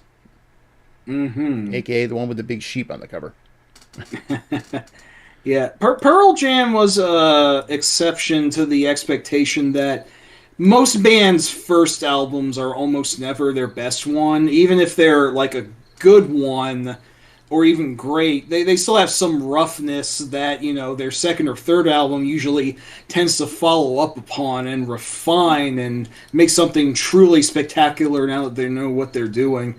10 is an exception in that it is unquestionably Pearl Jam's biggest album, one of the best-known albums of all time, despite being their first, and they arguably never quite reached the peak that they started out with. But However, I wouldn't necessarily say it was all downhill because Versus was also a very well respected album for yeah, its time. they did not go through the sophomore slump. Oh no, not at all. However, that album was released close to the end of the year in November. I Mm. distinctly remember it because if that album hadn't been released the same day as Rush's Counterparts, uh, Oops. Counterparts would have been the number one album. As it is, it came in Mm. number two right below Versus. And to be completely honest, I contributed to that myself because I bought both albums that day. That is completely fair. I can't argue with that. I can't, even if Counterparts is one of my favorite Rush albums ever. Mm-hmm. But And shortly before that, Nirvana had released what ended up being their final studio album, In Utero. yes, that And too. but getting back on Pearl Jam for a second, one thing about Pearl Jam is that they pretty much wanted to get out of the spotlight. They really felt like 10 had gone too far too fast. And Yeah, they didn't that's like fair. doing the videos either. So they did no further videos after Jeremy had come out. And so there weren't any videos for Versus, Vitalogy, No Code, or any of their albums after that for years. You know what? You're right. The first video I remember for seeing from them in a really long time was the one that Todd McFarlane did, "Do the Evolution." But Yeah. between 10 and that, they really didn't have any, did they? That's fucking crazy. Nope. And on top of that, Pearl Jam, they had a major issue with Ticketmaster at the time. Oh, well, who fucking didn't, right? Yeah, I know. Ticketmaster sucks. Ugh, But shitheads. they refused to sell tickets at their concerts through Ticketmaster. So they kind of got, Mm. in a way, blacklisted from playing like big arenas and stuff. Which You is, know what? they liked it that way. I was going to say, total respect. I appreciate that they didn't want to be as famous as they did out the gate. They wanted to be more low key. It's like, I mean, objectively speaking, Pearl Jam is probably of the five bands I'm into, probably, relatively speaking, the least. But I just think that Eddie and Stone and Jeff and all of them are. They're decent guys. I just like them for being cool people, as it were. And hearing that they really put their integrity in front of the fame, I think, was also kind of a lesser spoken part of the sea change that grunge brought in, because most of these people, they didn't want to be rock stars. They just wanted to be who they were. The rock star bit was incidental, Yeah. but it seemed like fame, like the pressures of fame, really affected them all negatively, and they just wanted to live their lives regardless of what had happened. So Mm-hmm. it's kind of an interesting paradox how that shakes out, but they all dealt with it in different ways. Lane, unfortunately, we know how he dealt with that, but But speaking of Lane, though, to get into more of a yeah, personal note about '93, go for it. I graduated in June of '92. So at the end of '92, Braunley and I had reconnected with some of our friends from high school. Nice. And that would be Chris and Steve, who in turn introduced us, Chris did, to his friend Bo, who, and the five of us were like kind of inseparable for the entire next year or so. It was early '93, Braunley got an apartment, and therefore we all moved over there and just, spent most of our time playing video games, watching MTV, and just enjoying being on our own, so to speak. I would occasionally go home and tell my parents I was still alive. Now, at the same time, I'd gotten my first two jobs. The first one only lasted for a few days. It was working at the grocery store Winn-Dixie as an overnight stocker. However, Hmm. the job sucked, the pay sucked, and my dad then used himself as a reference for me to get in at that factory job I was talking about. It's good. I was able to actually listen to music while I was at work, so I listened to a lot of the stuff we've been talking about.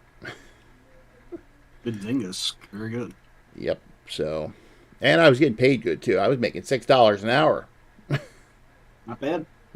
For the time. Oh man, I remember standing outside the movie theater in Orange City with Bromley, and we ran into another friend we hadn't seen since high school, and we were all talking about what we were doing and all that. And at one point, Bromley was like, "This motherfucker's making $6 an hour, and he's getting overtime too."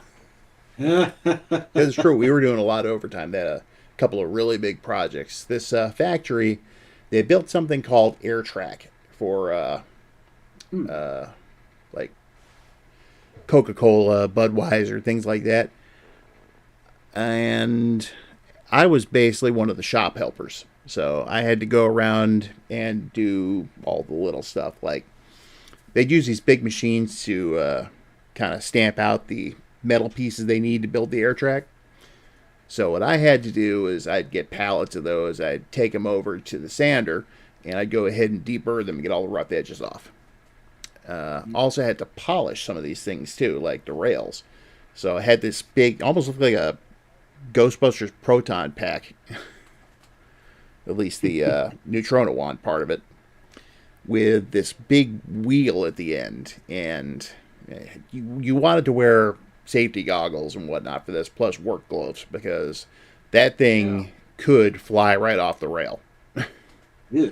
You had to really control it and just get that rail buffed out so it shined. And they had it was just basically just a loop they had set up inside the factory floor. I remember watching that thing when they turned it on to about a quarter speed and the cans were a blur. So I can only imagine what it looked like at full speed. Now, there was one time I almost burned the place down, but, things happen. That's cool. That's cool. Well, basically, they'd assigned me to burn trash. So I had, they had a couple of big barrels, like, say if you were playing Final Fight, you'd find, full turkeys in them and stuff. Those kind of barrels. Gotcha. Yeah, it was all loaded with cardboard trash and whatnot. So, and they had lacquer wash, which I forget exactly what it was used for, but I can tell you two things. One, it could eat through styrofoam like it was nothing, and two, very flammable. Yeah. So I'm out there one day, and I'm just like, I had one of the spare cans full of lacquer wash, and I'm just every so often just tossing a little bit in to stoke the fire. Well, you see, at one point, the fire actually traveled back up the stream and lit the can on fire. Oh, Jesus. I saw it, and I was like, whoa, and just kind of chucked it into the barrel. And I distinctly remember seeing the side of the can explode outward as it went in. Jesus. After the fire was out, I fished the can out, and that's exactly what had happened, because the whole side of the can was just blown out. Damn. But when I almost set the place on fire was when someone had stacked up some trash next to the barrels where I couldn't really see it. So I'm just doing the thing, stoking the fire and all. I notice more flame than there should have been. I was like, what the? I look around, and there's this pile of trash on fire. It's like, well, I have to put that out. Yeah, you do. Yeah, that would have been bad. Anyway. I was going to ask, though, what does this have to do with Lane Staley? I'm getting to that. Just checking. Okay. Yeah, believe it or not, my story does have an ending. Okay. Sorry to doubt. Go ahead. All right. So I'm just telling you a little bit about the job and what I had to do. So very interesting. Basically, we worked 12 hours a day, Monday through Friday, and then we worked 8 hours on Friday and Saturday.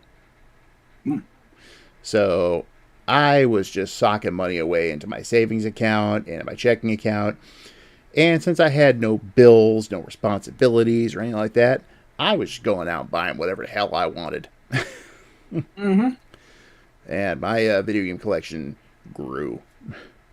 I bought all sorts of movies. I bought clothes. It was just, and I still had plenty of money in the bank. And then came the great layoff. Turns out they took on a project that they'd never done before. They were making a conveyor belt for a popular pretzel maker. And they'd never built a conveyor belt before. They did air track. They designed it as best they could. I remember helping assemble the thing. And apparently it was so poorly designed that it actually shook itself to pieces on the way to Pennsylvania. Yeah. And they spent so much time up there trying to fix this shit up. And eventually, the guys at the pretzel place were like, you know what? We're done. Get out. Terminated the contract. Cost the company about $500,000. And with that, they had to downsize a bit. I was one of the first let go because I was a helper who'd only been there for about 6 months. Damn. Mm-hmm. A few other guys got thrown out too. But I think it was just 4 total. And my father stayed there. He was a chief inspector. So here I am now. Suddenly I have all this free time and I have all this money. So what am I going to do? Going to do what everyone else is doing. You know, that was when Brawley got the apartment, started hanging out over there, and, you know, yeah, exactly. Last hired, first fired. So naturally, they've been going to concerts for a little while, and shit, I'm going to join in. So that was how I got to see Stone Temple Pilots. And then came the big one, Lollapalooza 93. Yes. I rarely have ever seen a concert with a good lineup as what we got that year. Let's put it this way. The opening band was Rage Against the Machine. Fuck. Nice. The band that followed them up, Tool. Jeez, holy shit, nice. Mm-hmm. After that, let's see, who was there? I think Front 2 for 2 played. And then Arrested Development. Oh. Who Bronley actually got to meet one of the members while we were there. Hey, cool. So I'm riding around in a golf cart. All right, so this, and keep in mind, this is in July, if I remember correctly, and it's a Florida summer. It was terribly hot that day. Unfortunately, yeah. We all went in at the same time, and I stopped to get some water. Next thing I know, the other guys are gone. So Bronley, Chris, Steve, Bo, they all went off and did their own thing. So I'm just kind of wandering around and bought a couple of waters and then found a place where I could have refilled them. And so instead of spending like $12 on water, I could have spent $6 and just had a bottle. Oh, well.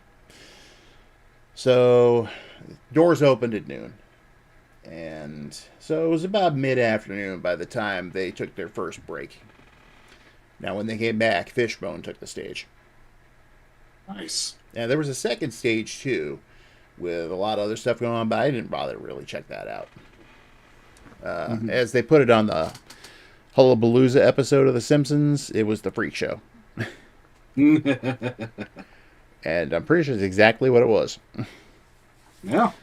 So, but no, Fishbone came out. And if you've never heard Fishbone before, they weren't grunge, but they are good. Yeah. Yeah, I remember they even said you got to meet their frontman, Angelo Moore. And yes, and that happened. He was stoned out of his mind. Yeah, I was going to say, nice guy, but yeah, he was not totally there when you saw him. Yeah, we did not meet him at Lollapalooza. We actually met him about a year later at another concert. Nice. Which NoFX ended up opening for them, if I remember correctly. Oh, so cool. It was supposed to be Therapy, but they backed out for whatever reason. NoFX. That's how I first learned about NoFX. Cool. But yeah, Angelo Moore, super cool dude, just stoned out of his mind when we met him. But their album in '93 that just came out was "Give a Monkey a Brain, You'll Swear He's the Center of the Universe." That's a fucking great title. Yep. And the big single from it was the song "Swim," which is all about being caught in a mosh, as Anthrax would put it. Damn. Well, no one was expecting this to happen. All right. What I would usually, I like to watch the bands. So The other guys wanted to go and mosh and whatnot because we all reconnected at some point during the day, Yeah. and I would hold their shirts, their glasses, whatever, so they could go dive in the mosh pit. So I'm standing up by the security fence about halfway back from the stage, and of course curtain goes down. Everything's quiet for a bit. People know Fishbone's about to take the stage, and all of a sudden you hear Angelo, and he's reciting this bit, and he just ends at one point. He's like, "Swim, motherfucker! Swim, motherfucker! Swim!" And all of a sudden, the curtain drops, and they just blast onto the stage, and the entire crowd goes insane. Nice. The mosh pit was usually right down in front of the stage. It was back where I was. Whoa, crazy. The whole crowd, I swear. I'm getting shoved up against the security fence. I'm trying to keep a hold of all their stuff, And I'm like, I got to get out of here. Then I happen to see a line of people just working their way through the crowd. I'm like, okay, I'm going to get in this line. So I think it took me about 3 songs to get out of there. Shit. That was when I bought my Alice in Chains tour shirt. Mosh Pit Migration, exactly.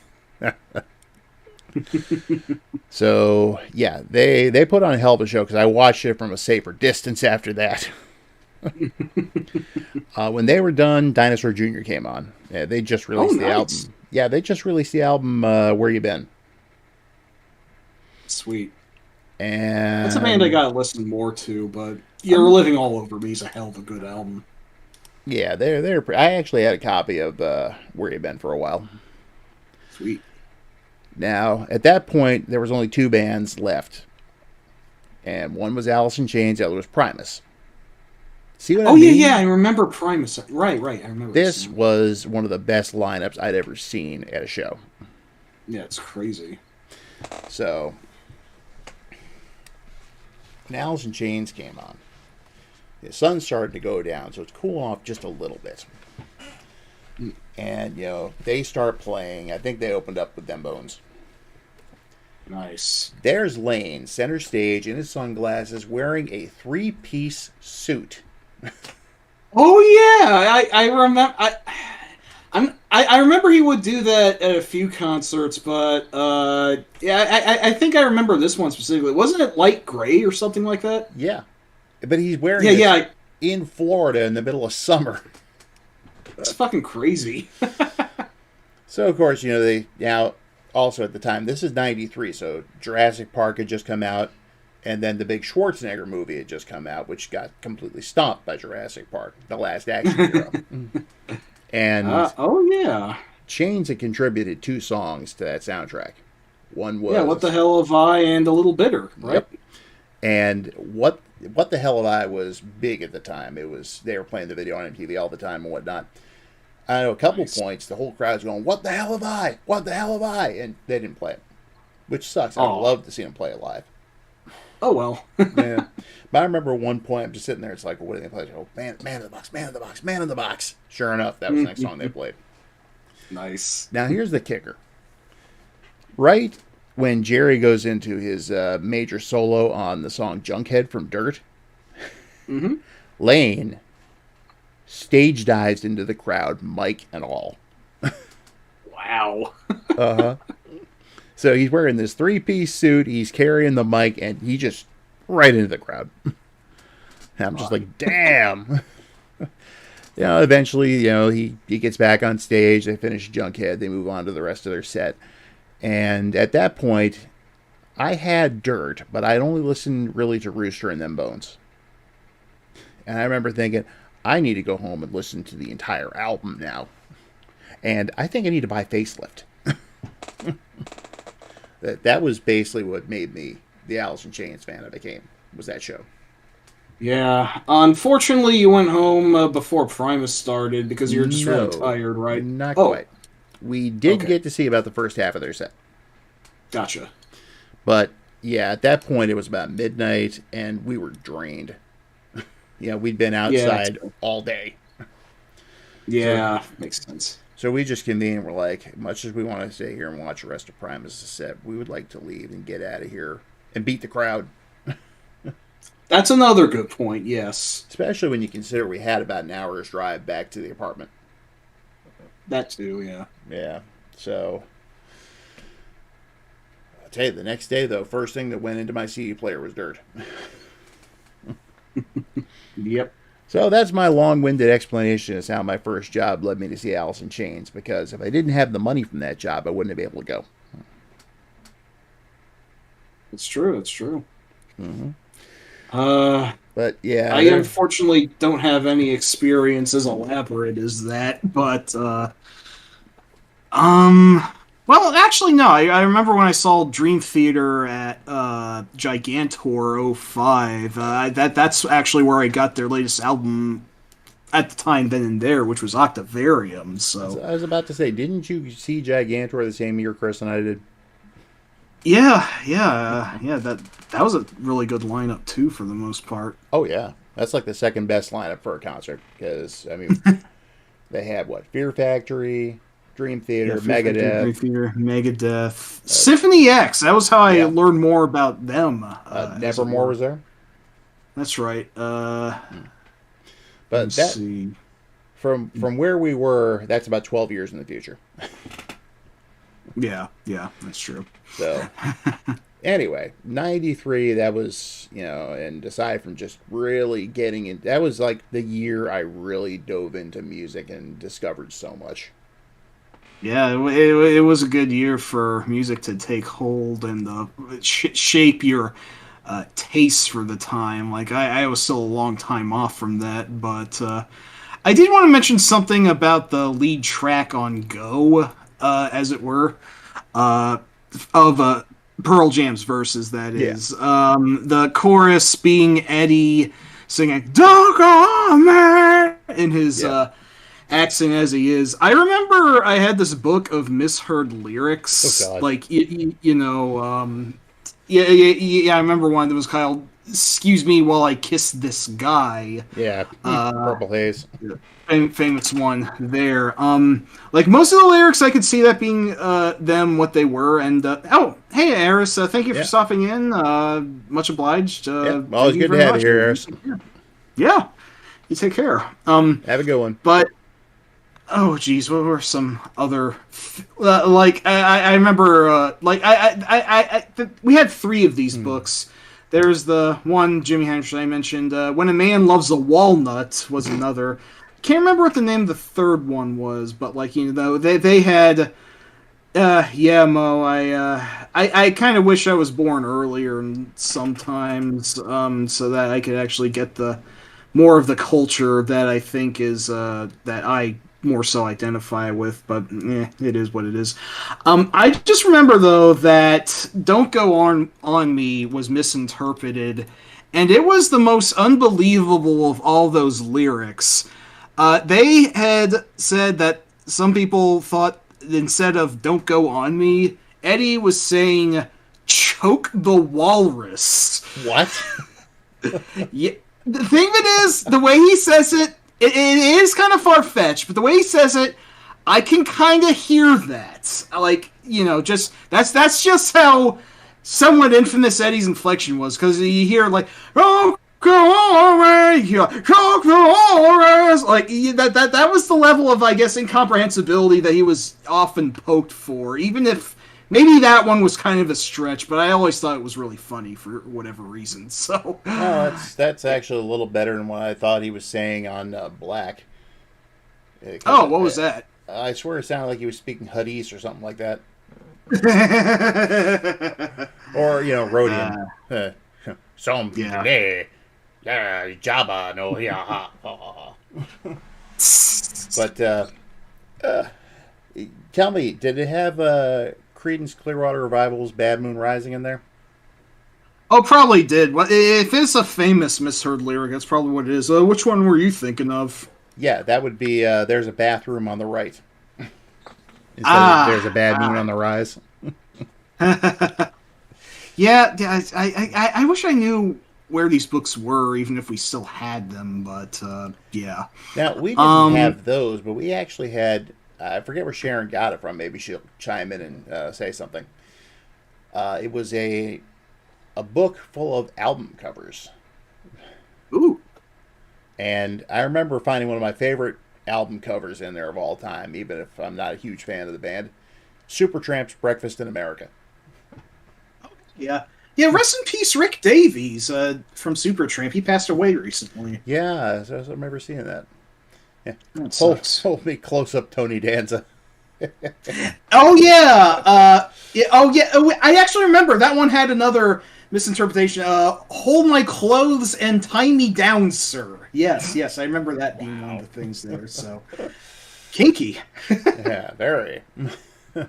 Anyway, well, 93 was basically over at that point. Richard gave it to you? Is that what it was? It's our older brother. Mm. Anyway, so yeah, like I said, 93, that was basically my year of just diving into music completely. When 94 started, though, there were a lot of changes going on. I mean, half my friends went off to join the Navy. Yeah. It kind of left me with just a couple, including my friend Andre, who I hadn't mentioned till now. That's right. However, 94 was, if grunge hadn't already died because of being co-opted by the mainstream, it definitely died in 94. And that would be, I remember hearing the news too. And it was like, Kurt Cobain dead. And it's like, wait, what? No kidding. I remember actually going to eat at a little diner in the town I lived in at the time called 4B's.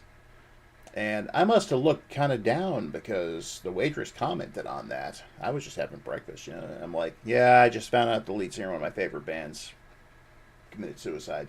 So, oh, was that weird guy? Like, yeah, weird guy. Yeah, sure, Jesus, whatever. It's not that respectful, is it? No. Criminy. Yeah. But yes, the death of Kurt Cobain was kind of the final nail in the coffin for grunge. As far as the scene itself. Yeah. Right around the same time, I think their MTV Unplugged performance was released on CD, and that actually became one of the, if not the biggest selling Unplugged album ever. Yeah, it unquestionably is. I mean, for those who don't remember, MTV Unplugged was this program, these concerts that were sponsored by MTV and were released into albums as well, where, you know, as the name suggests, the bands would play acoustic versions of their songs, more low-key and down-tempo, of course. And there are a lot of bands that got in on that, but, like, unquestionably, Nirvana was the one who was best known about for their Unplugged album. Although AIC, Alice in Chains also got an Unplugged album, which was very good.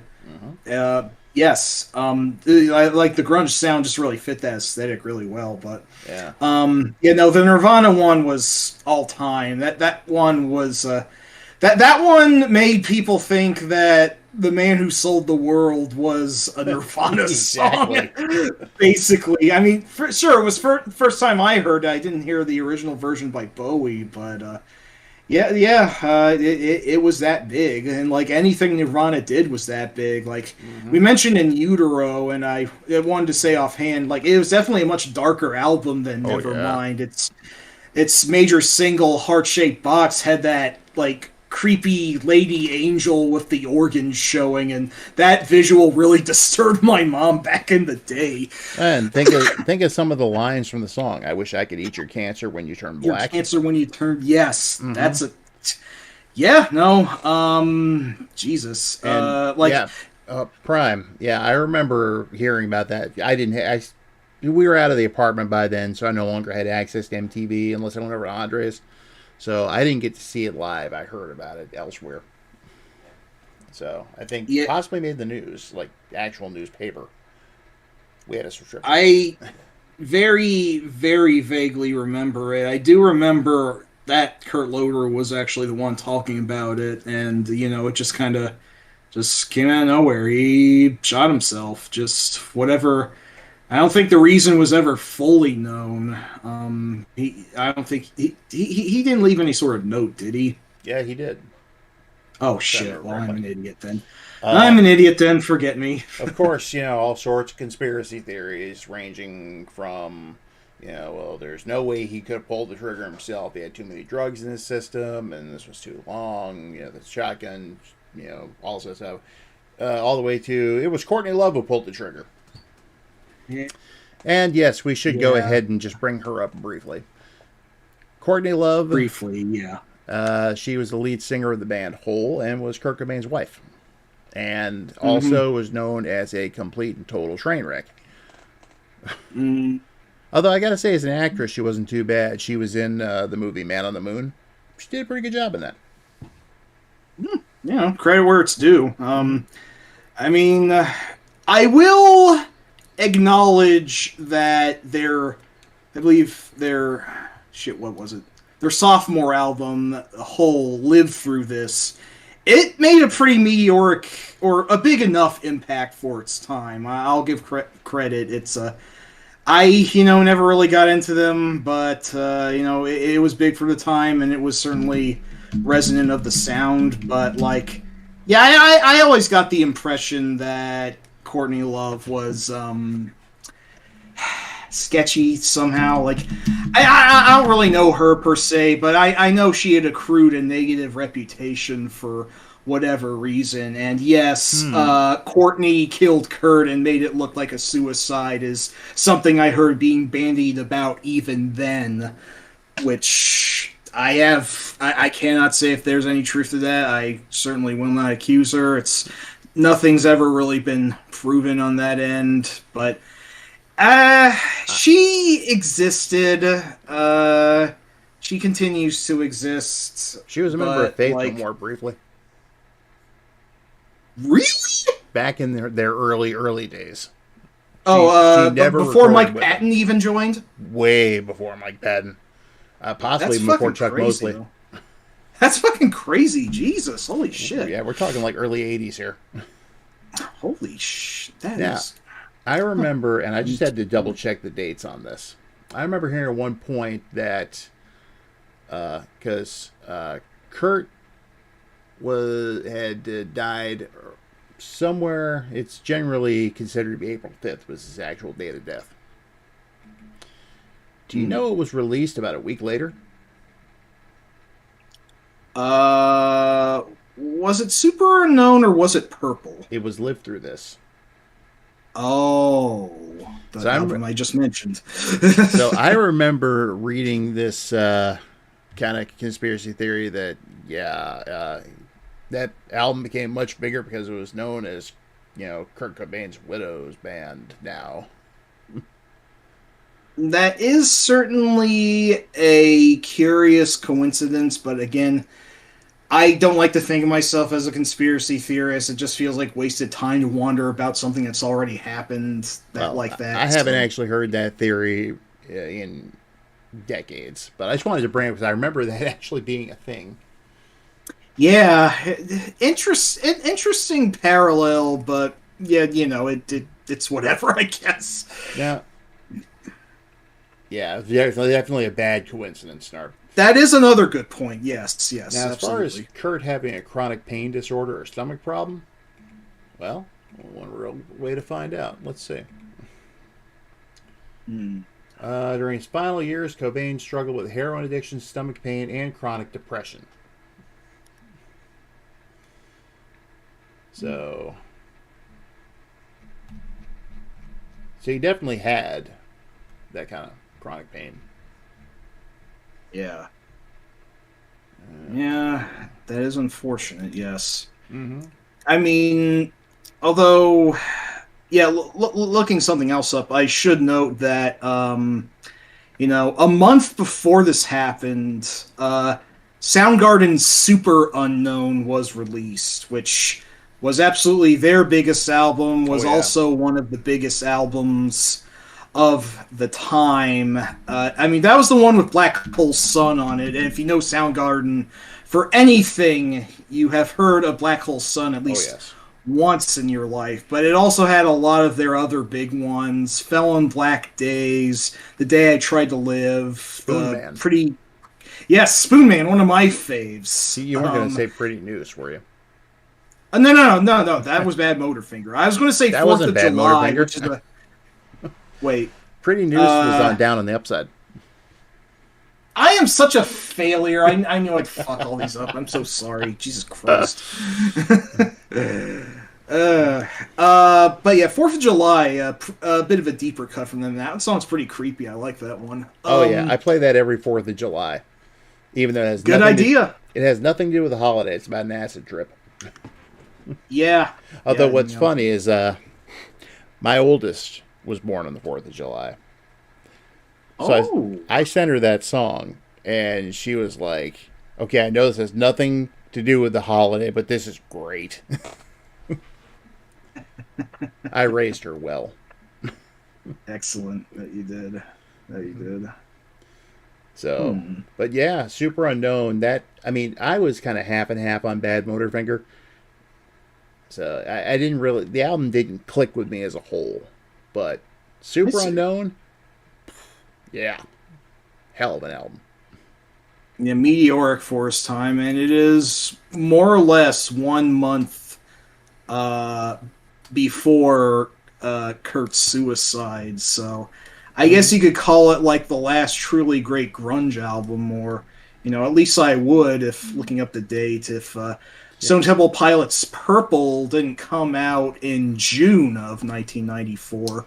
Although already you could argue that one's already starting to move away a bit from what you'd expect from grunge. But well, yeah, they weren't just like Pearl Jam ripoffs anymore.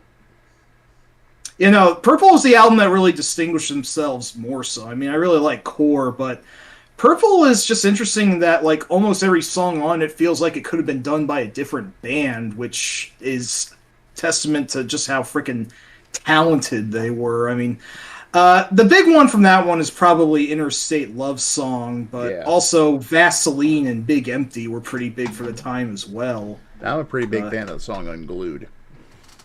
That is also a good one. Two of their deeper cuts, I really like Loungefly and Still Remains also. So you really can't go wrong. Yes, you really can't go wrong with any track from there. Although, nope, not even the hidden track at the end, which is just a total goofy lounge sounding. It's 12 gracious melodies. Yes, you remember that. Yes, of course I do. Yeah. Another kind of fun story about that. I was with my factory job long over and my money long since depleted. I had to find work. So when that album came out, I was actually working at Olive Garden as a dishwasher. Horrible job. Fuck. Well, the album came out, I bought it. I remember talking to a couple of guys at work about it. And there were a couple of guys there, and these guys were the only music is true metal kind of guys. And one of these dudes actually heard me telling one of the other guys I just picked up Stone Temple Pilots' new album. And he was like, "Oh, I'm sorry." It's like, really? But yeah, he's like, "I despise all music but true metal." What exactly is true metal? You remind me of the mini documentary Heavy Metal Parking Lot. If you've seen that one or heard of it at least. Heard of it, never seen it. The somewhat infamous patron from that feature was this guy, colloquially known as the Zebra Man, who was saying something like, fuck punk rock, fuck that bullshit, man, that shit belongs on Mars. That's sort of the mental image I get of someone like the guys you just described, music purists, as it were. Hey, Prime knows exactly what I mean. Nice, yes, exactly. Now, one thing about that though is that same dude who basically told me I'm sorry for picking up Purple. He was also the guy who one night was, because he hated alternative, and he's like cracking on some of the band names and whatnot. He's like, it's just like they looked around and just took their name from whatever was lying around. Like, I could do that. Here, Oven Mitt Lobster Head. that's where that comes from. Yep. Oven mitt lobster head. I just remember saying, I'm going to use that at some point. Something. I don't know what, but something. And that's become my default band name suggestion for anyone looking to name their band. But it's not a bad one. I like it. You got to do it all in lowercase and all as one word. So essentially, like this. Someone needs to use that for something. It's pretty awesome. It sounds like it also sounds like a song that Sloshy would have done. Okay, fine, unripe, art troll, something like that. And also, Prime says a shout out to a friend of the show, Rusty Shackles, for posting about that back in the day. He didn't hear about it before then.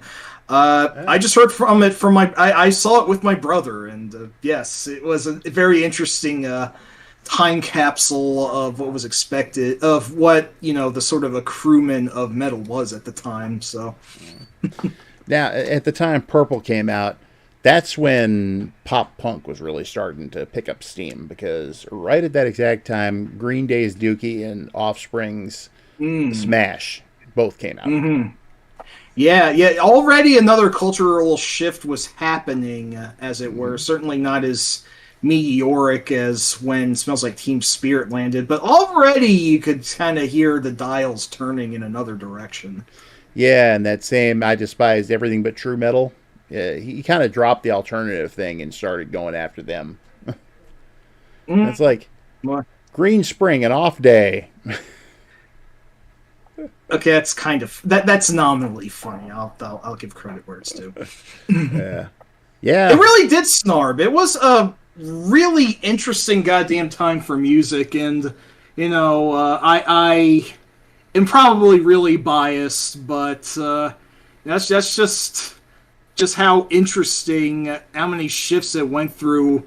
A very, I'd say, worthwhile music. There were a lot of flash in the pans in there, but how grunge and alt played out, as well as just how huge hip hop was. Like, even I've got Enter the 36 Chambers. Like, there's just so much great music going around at the time, and then it ends on new metal and bubblegum, whatever, and what have you. It's funny, Snarb, that you mentioned new metal, because arguably the first band to really popularize the whole new metal thing, Korn, released their first album in '94.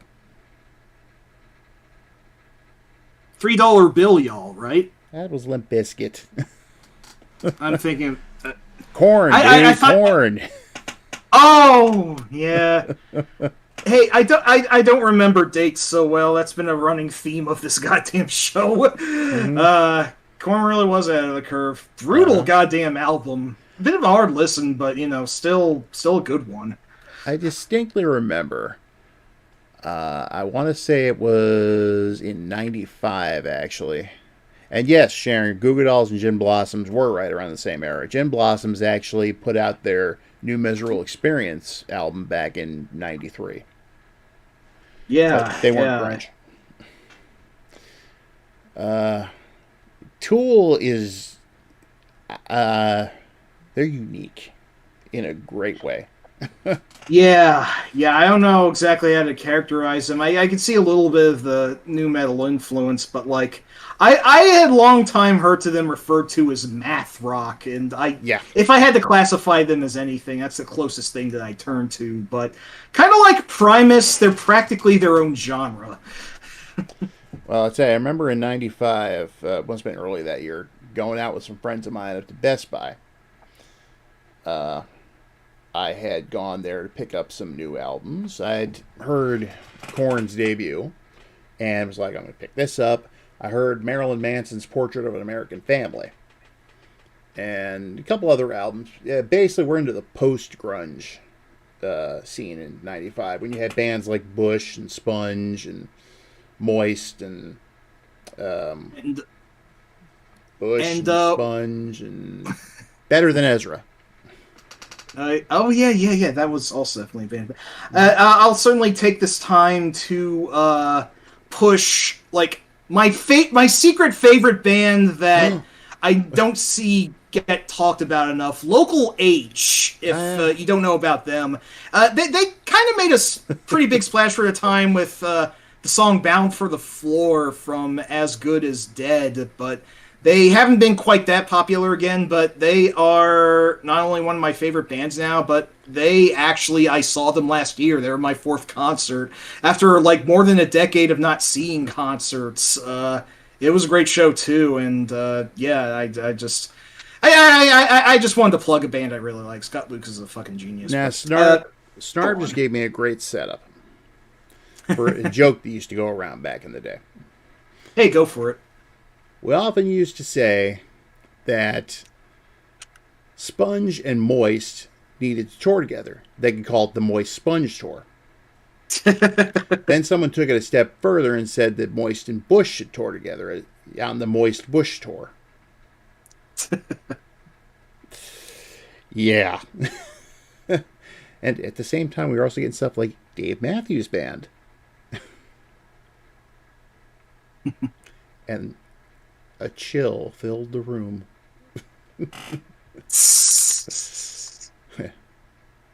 Oh, so it means everything I feel about myself when I'm drunk is right?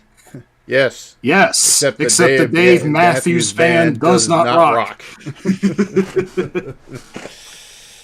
Anyway, so I go to the Best Buy with my friends to go ahead and pick up, the couple albums I mentioned. Well, the only one I bought that day was Marilyn Manson's Portrait of an American Family, because I found another album which took the rest of my money. Yeah, I spent $30 on a CD, and I do have no regrets whatsoever, because it was the first time this album was ever available on CD, and it was a Japanese import at that. That would have been the Raiders of the Lost Ark soundtrack.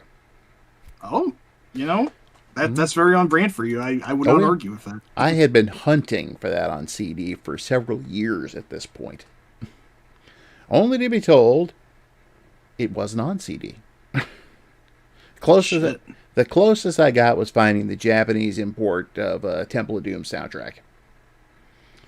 But no one had Raiders. And then my friend Jason finally said, "Hey, I was at Best Buy the other day, and they had a slot for the Raiders of the Lost Ark soundtrack." What? So that day we went down there, I went with my friends Lars and Patrick, and a couple other guys, Dave and Mark. And I went over to go look, and I found it. I saw the price, and I'm just like, no way. I'm buying this. Now, having gone out music shopping with them several times, Dave used to make fun of me always looking for the Raider soundtrack. Well, at this point, I go up to where they're standing looking at the rock section. I'm just holding it behind my back. And it's like, "Hey, check it out." And I whip down just right up in Dave's face. His jaw dropped, and he goes, "Oh my God, he found it." Strapping young ladies. Wow. Okay, that's pretty funny. Sharon wants Devin me to Townsend does not get enough strength. Sharon wanted you to say something? Yeah, she wants to tell another story. Oh, the one that you just told? No, she wasn't there for that. Okay, gotcha. Every so often, we'd go out as a family and hit like Best Buy and whatnot. And I remember at this point in time, what you wanted was Metallica's Black Album. Okay, that's fair. So I think that was the day I got my Genesis, actually. I mean, I had games for it because of the shared Genesis I had with my brother, but I wanted one of my own. So I went in and I found a core unit. So no games, just the console and the controller, which is fine because I had 10 games at home. So I was like, all right, got my own Genesis. And nice. I had money, so I was like, all right, I'm going to surprise her. So pick up the Black Album, bring it out to the car, hand it to her, and surprise! Did I tell it right, Sharon, or do you want to add anything? I still have that Genesis, by the way. Nice. It's been given an extensive recap and a triple bypass mod, but that just means it's better than it was when I got it new. We can rebuild it, etc. Oh yeah, it was made stronger and faster. That's for sure. Nice. So anyway, but yeah, so 94. That was officially the year grunge died, but the music kept going. That same year, Alice in Chains actually released their second acoustic EP, and definitely the bigger of the two, Jar of Flies. Yeah. I still find it funny it's still considered an EP, because even if it's about half an hour, I've known full build albums that are half an hour as well, so like it might as well be, to me, their third album, and it contains some really excellent stuff on it. Rotten Apple and No Excuses are a couple of my hugest favorites that they've done, so Let me tell you a story about this one. You got a lot of those. Go ahead. Well, see, myself and Bromley and Steve had all gone to the store when it came out. Picked it up. Something unexpected. In the spine of the CD case, there were actually 3 little plastic flies. Oh, wow. That's cute. Only for the initial release. Any copy you see that doesn't have the flies came afterwards. Yeah, that's a really nice touch, though, I gotta say. And the second story is, I remember listening to it, and I heard I Stay Away. And at the time, the only song that had been released was No Excuses. And I just remember listening to I Stay Away and going, damn, if that's not the next single, I will eat my hat. And it was, right? Yeah, it was. It definitely was. Great song, too. Holy shit. I had a Metallica hat that I wore all the time, back then. So I would have ended up eating that if it hadn't been. Ugh. Yeah, I'm a little fuzzy on the details, Sharon, but that wouldn't surprise me at all. So she got the Black Album. Yeah. Nice. Because I'm a good brother. I'm a generous guy when I have money. Yep. Even if he gave her literal dirt. She had it coming. Go ahead and, fair enough. Wrap up that vulgar display of power so I wouldn't need a hacksaw to open it. Anyway. Well, 95 happened after that, obviously. And actually, no, I think we missed a 94 release, or did we? Let me check something real quick. Did we? I'll tell you in a sec. I think we got the major ones out of the way anyway. Grunge albums. Oh no, there was one we missed. What's that? Came out about a year after their last album. That would be Vitalogy. Yes. For some people, kind of the last Pearl Jam album, because the one afterward. Yeah. But also Helen album for its time. That was the one with Yellow Ledbetter, which also became a huge hit for them. Melancholy as that one is. Yellow Ledbetter was a single, as I recall. Never actually made it onto an album. Oh, shit, sorry. I was thinking of Better Man. That was the huge one from there. Yeah, Better Man was really big. Which has been, unfortunately, misinterpreted as a straight-up love song when it is about a woman who cannot escape an abusive relationship, you fucking idiots. Yeah. Now, of course, due to the title, I kind of wrote a little bit of a parody of it. Oh, what's that? Butterman.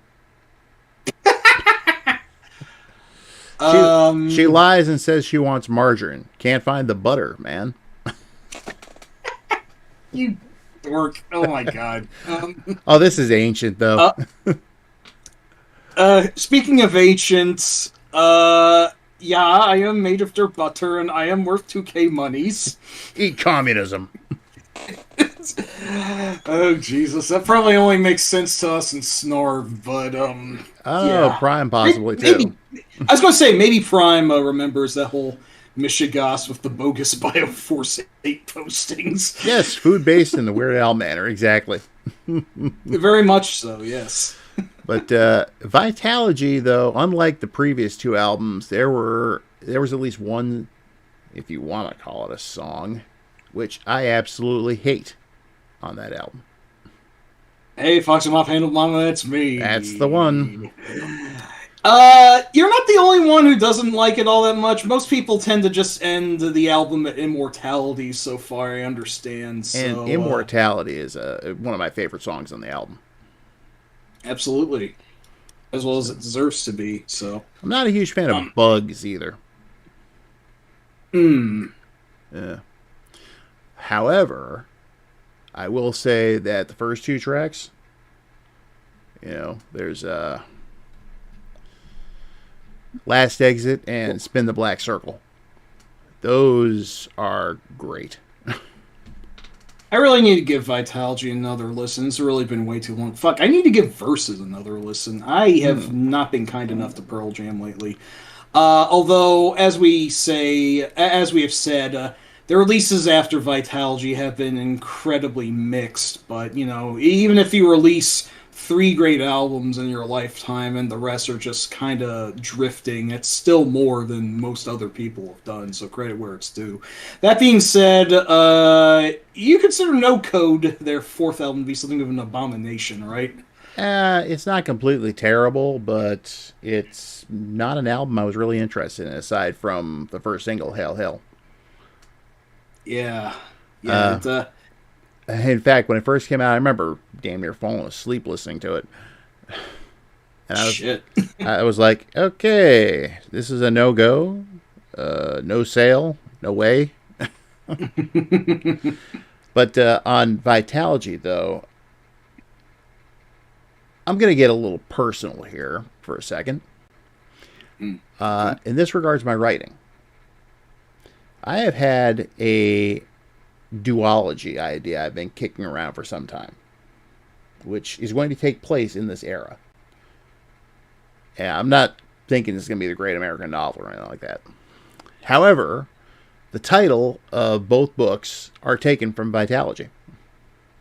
The first one's called Nothing Man, and the second one is Better Man. Very nice. And if I can manage it, every single chapter is going to be named after a grunge era song. I'm not going to go into the details as to what this is going to be about, but it's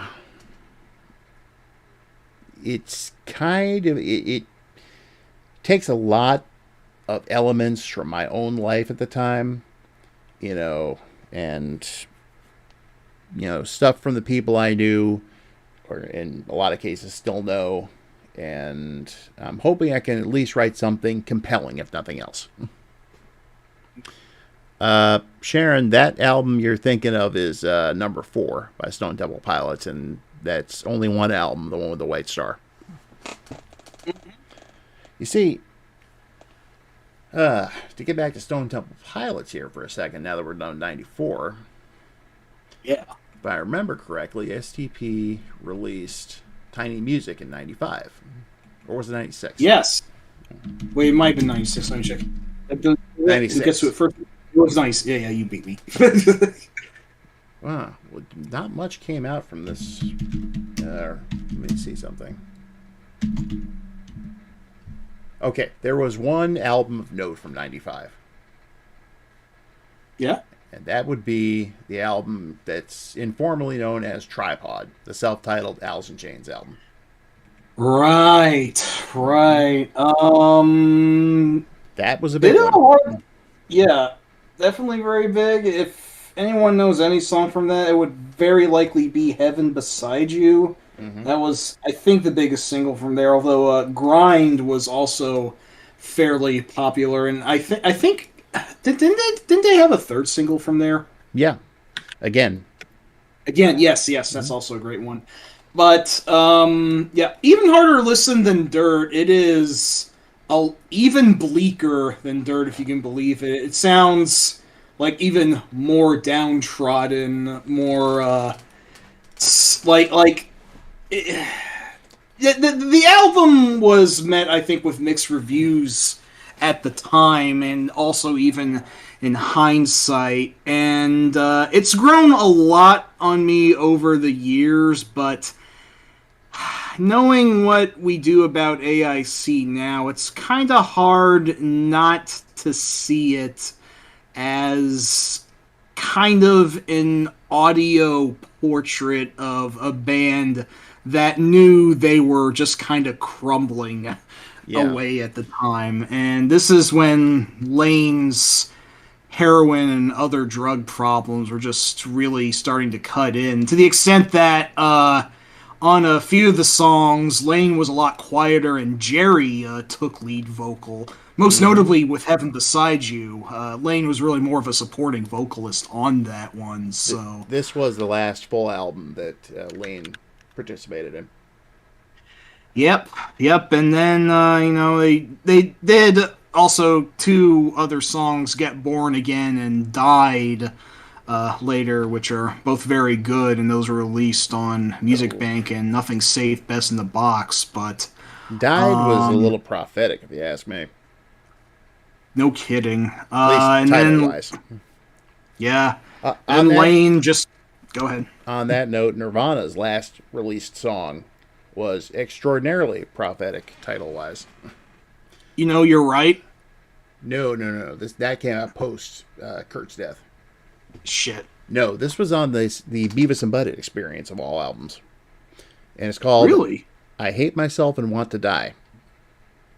That's a little on the nose, huh? Yeah, good song, though. Yeah, Jesus. But yeah, so this was the final album with Lane. And that's really the only major grunge era album I can think of that came out in 95. Yeah, there was probably a couple others, but none by the Big Five. No, and for as mixed as it was, it certainly didn't make as huge a splash as Dirt. And of course, Lane more or less cut ties with the rest of the band, just went quiet for several years, and was found dead in 2002. And God damn it, Snarf! I know Snarf. He's got the heart of a champion. Motherfucker! Now it's ruined forever. I don't know what I'm doing with my life. I'm thinking about getting into male modeling or high finance. It's okay, Homestar. I can make it on my own. Oh, don't cry for me, the cheating Tina. Cheating Tina. I think of you as a 2-legged elephant named Tenderfoot. I could power a small city with my whining. I probably could. Yep. Okay, we had a nice serious thing going on, and Snarb had to ruin it. But we got in the requisite Homestar reference for the night, so yes. I'll take it where we can get it. I gotta say, that being said... That's the first Alice in Chains album I've ever listened to where I actually found a song that bores me so much I skip it every time. Frogs? Yep. That one goes on too long. It easily could have been cut in half. They could have eliminated it from the album and it wouldn't hurt my feelings one bit. Yeah. I do admit, hot take, I think at least one of their albums from their latter era. Also, I should mention that, surprisingly, even after Lane passed, Jerry, Sean, and Mike managed to go on, find a new lead singer, William Duvall. And after several years, they came back with AIC with Black Gives Way to Blue, which is a hell of a comeback album. Oh, yeah. Then they also released The Devil Put Dinosaurs Here and Rainier Fog afterward. I would say at least Devil Put Dinosaurs Here, for me, is arguably better than the Tripod album. And, like I said, it's definitely really different from Facelift, Dirt, and their 2 EPs. You can tell how much they've matured. Yes, absolutely.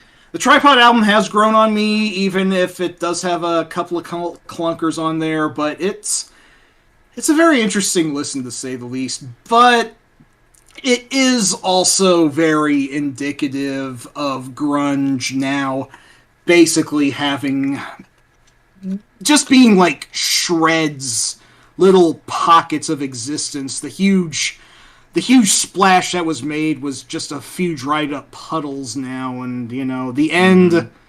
It's here. It's here, man. For the record, I did manage to see Alice in Chains a second time with William Duvall.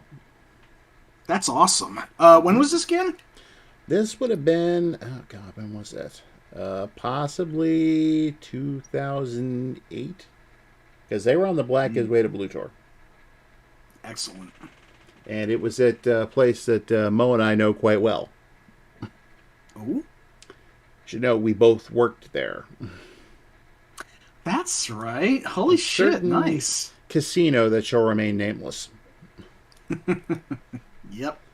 But yeah, I went and saw them there, and they put on a hell of a show. That was also the last time I saw STP. Excellent. With, as I said at the top of the stream, I went with Mo to that Stone Temple Pilots show there.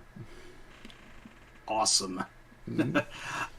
Since we've mentioned them, Yeah. I guess we could step ahead a bit and talk about that album that we mentioned, Tiny Music, Songs from the Vatican Gift Shop. We're in 96 now, so yeah. Title. Yes. Moving on at this point. But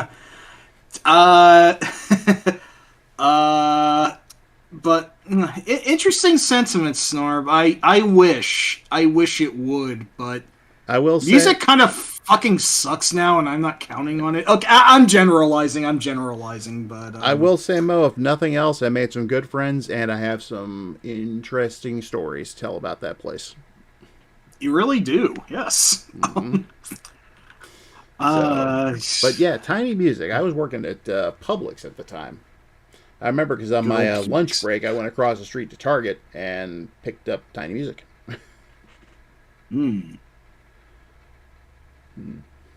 Nice. So. And what'd you think of it at the time? Because I know that compared to Core and Purple, this one was received with a bit more of a mixed view to it, if I'm not mistaken. I kind of had the same thing. I was like, okay. I mean, there's some good stuff on this album, but at the same time, what's up with this? Or this? Or even this? It's a little less consistent, but I actually do like this album a lot. It does have a lot of songs I like. Big Bang Baby, Lady Picture Show, Pops Loved Suicide, and of course the real big one from this one was Tripping on a Hole in a Paper Heart. That's the one that sounds most like Core or Purple. Yes, absolutely. But even for the other songs that I mentioned, you can tell that they're going in a new direction. One that's a little bit more pop rock. I think that the Leo brothers were also trying to do a side project by the name of Talk Show at this point, and I think Robert DeLeo said something to the extent that Big Bang Baby could have easily been a Talk Show song. I don't know if Talk Show gained any traction or even released an album, but that was something that the DeLeos did for a bit. Talk Show actually did release an album, and I want to get to that here. Interesting. I will say the first track on Tiny Music, Press Play, is this short instrumental, but I like it a lot. In fact, I was using that to open up some of my compilations for quite some time. In fact, if I ever put together an STP playlist, that's always the first song. Then I'll go right into Dead and Bloated from Core. Nice. But also, I should note that Talk Show also did have Eric Kretz, their drummer, not just the Leo. So the only difference, it was essentially Stone Temple Pilots minus Scott. A guy by the name of Dave Coots was their lead singer in this case. I wonder if I should get to this album at some point, just for completion. Shoot. Mo's leaving for now. Oh. Yeah, I'm not even looking at the stream at the moment. Yeah. No worries. All right, Mo. Nice Zach Brannigan quote. He did say that. Thank you so much for listening in. I hope you enjoyed this slightly more different than we're used to show tonight. Yep. Definitely different, but we enjoy it. So, I'll talk to you later, Mo. Totally. Hey, you take care. Have a good night. All right. Now, you're kind of jumping around here. We got to lay some groundwork here if we're going to talk about Talk Show for a minute. Yeah, no kidding. I'm just kind of ping-ponging at this point. Go ahead. All right. Weiland basically at the time was dealing with his addictions and working on solo material. Right, right. So, and he and the rest of the band weren't exactly on the best of terms, as I recall. So, Yeah, instead of charging ahead with a fourth album, they parted ways for a while. And they got together with Dave Coots, and kind of like how later on Chester Bennington became the lead singer of STP for an EP, and they called it Stone Temple Pilots with Chester Bennington. Essentially, talk show was Stone Temple Pilots with Dave Coots. Yeah, pretty much. And as such, I kind of consider it to be the lost STP album. Oh, I haven't listened at all to it yet, so what do you think about Talk Show? You know, it didn't grab me the way STP stuff did. Fair, but totally there fair. is good stuff on there. In fact, go ahead and post this link, if you would. Look up the song Hello, Hello. I'll gladly give it a listen after our program here. Yeah. This was the first single off the album, as I recall, and it's still my favorite song from it. Nice. There you go. In fact, I have, in my personal iTunes, I've actually retconned that to be a Stone Temple Pilots album. Totally fair. So there was about a 3-year period between Tiny Music and Number 4, and Talk Show came out in 97, so that just slots right in there nicely. Mm-hmm. So, but of course, like most things the DeLeos were involved with, they parted ways. The only real consistent thing has been STP with them, because later on they also formed a band with Richard Patrick from Filter, Army of Anyone. Shit. Mm-hmm. Army. That sounds vaguely familiar. I didn't know that was the Leo brothers. Holy shit. Yeah, and Sam has talked about them quite a bit. God damn. He always wanted a second album by them, but it never happened.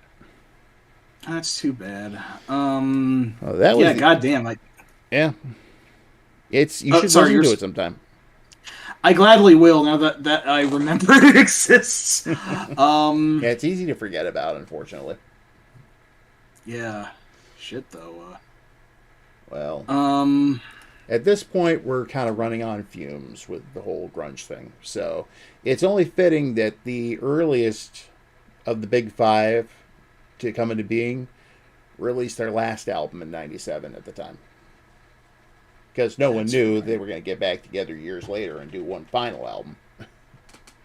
That's right. That, of course, would be 1997's Down on the Upside, Soundgarden. Sorry, it was 96. It's 96. Well, we're in 96 anyway, so. True. 96, yeah, I seem to remember 97 for some reason, but 96. Okay, yes. Down on the Upside. This was the one with Pretty Noose. So Pretty Noose, Blow Up the Outside World, and Burden in My Hand. Burden in My Hand, yeah. Those are the big ones, yeah, but... I think Ty Cobb's on that too, right? It is, yes. Yeah. That's a song. It is a song. It's a good assessment. One, but okay. That is probably one of the punkiest Soundgarden songs ever. For better or worse, I gotcha. Mm-hmm. Well, it's good. I like it. Sweet. But yeah, that was... they basically announced they were breaking up after that. And of course, Chris Cornell from there went on to do his own solo stuff. He also formed Audio Slave with Tom Morello from Rage Against the Machine.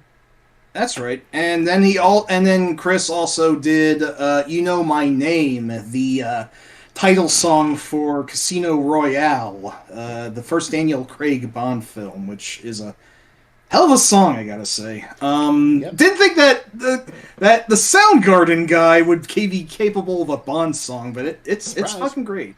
Yeah, You know, to kind of wrap up Soundgarden here, fast forward to 2012. Yeah. There was this little independent film released in theaters. I don't think anyone's ever heard of it. Something Avengers. Had some kind of gaudily dressed characters flying around doing stuff. And anyway, Soundgarden reunited to put out a new song for that movie, and the song's called "Live to Rise." And that was the first new Soundgarden song since Down on the Upside. And shortly after that, they announced they were going to get back together and do an album. The end result was the album King Animal, which was pretty good. Unfortunately, it ended up being Soundgarden's last album. Yeah. Just a few years later, Chris Cornell died. Yeah, he like Kurt. I don't know what was troubling him, but apparently Chris had a lot of depression off and on, and it just unfortunately reached its natural conclusion, I guess. Yep. Now, meanwhile, going back a few years, eventually the DeLeos and Eric Kretz reunited with Scott, and they released in, I think it was 1999, the album Number 4. Yeah, I thought it was 97. I didn't realize it was that late up. I remember first hearing about it and getting super excited. It's like, oh man, SCP's back together, they're putting out a new album. I heard the first song, and I'm like, yeah, that's what I'm talking about. Yeah, and Number 4 is actually a damn good album, I gotta say. That's one of my favorite STP songs ever on there, Sour Girl. That's a great one. That's the one I mentioned with the weird video of the rabbits and Sarah Michelle Gellar, but it's a good. That and No Way Out were pretty damn big hits for their time. Oh yeah. And I would say it's an overall more solid and consistent album than Tiny Music. It's definitely fair toss down the street from Core and Purple, but they found something good here, and it really worked out well in this case. And it also has one of my all-time favorite STP songs ever on it, Atlanta. And that's the one it ends on, right? Yes. I close every STP playlist I make closes with that song. That would make sense, because I think that was the last time like SCP really hit it huge, because their next album, Shangri-La-Dee-Da, was much more mixed in its reception. Yeah, it's got some good stuff on there, but I wouldn't exactly call it one of the greatest STP albums. But it did give us Hollywood Bitch. Great Love title. That song. And then from, what I understand, like you said, Weiland with his drug problems and contentious personality once again separated from the rest of the band. I know that he formed the supergroup Velvet Revolver with Slash from Guns N' Roses. Actually, I think it was most of the original lineup of Guns N' Roses minus Axl. More or less. Duffy Kagan and Matt Sorum, that's right. And it was like they went from one volatile frontman to another. That's pretty interesting. Mm-hmm. I barely know anything about Velvet Revolver. I think Sam knows more about them than we do. Sam knows a lot because he's a big STP and a big Guns N' Roses fan. You're right. That does cross-section into his interests just nicely. Shit. Now, STP to get back together with Scott for one final album. And that was just self-titled, Stone Temple Pilots in 2010, I think. Or was it 12? It was 2010. I don't remember much about this one. This has the song Take a Load Off on it, if I remember correctly. And that's a good one? Yes, quite. Excellent. But the rest of the album, I guess, is also mixed in its thoughts, in its overall construction. Yeah, let me check out the track listing on that one. Let's see. Where is it? Self-titled 6th album. Here we go. All right. Track list. Yep. Between the Lines is okay. Take a Load Off is good. Wasn't a big fan of Huckleberry Crumble. Hickory Dichotomy is decent. I don't really recall much of tracks 5, 6, or 7, but the song Bagman was good. And then First Kiss on Mars was good, and I don't remember much of the rest of it. They'd come a long way from their heyday. Yeah, no kidding. And, of course, after that, shortly after... Let's see. In fact, let me see when it was. Scott Weiland. Died 2015. Yeah, here's the thing. Even as a kid, I had heard about how infamous Weiland was for his drug use. Talented and sometimes affable as he could be, he had a contentious personality, and that was likely amplified from whatever he was taking. I just knew for the longest time, drugs, drugs, drugs. That's practically what he was all about. Like, it was secondary to him below his vocal talents. So when I heard he died in 2015, my reaction was, unfortunately, I am not surprised by this. It doesn't make it hurt any less, but I was not surprised by it. It's fucking shame.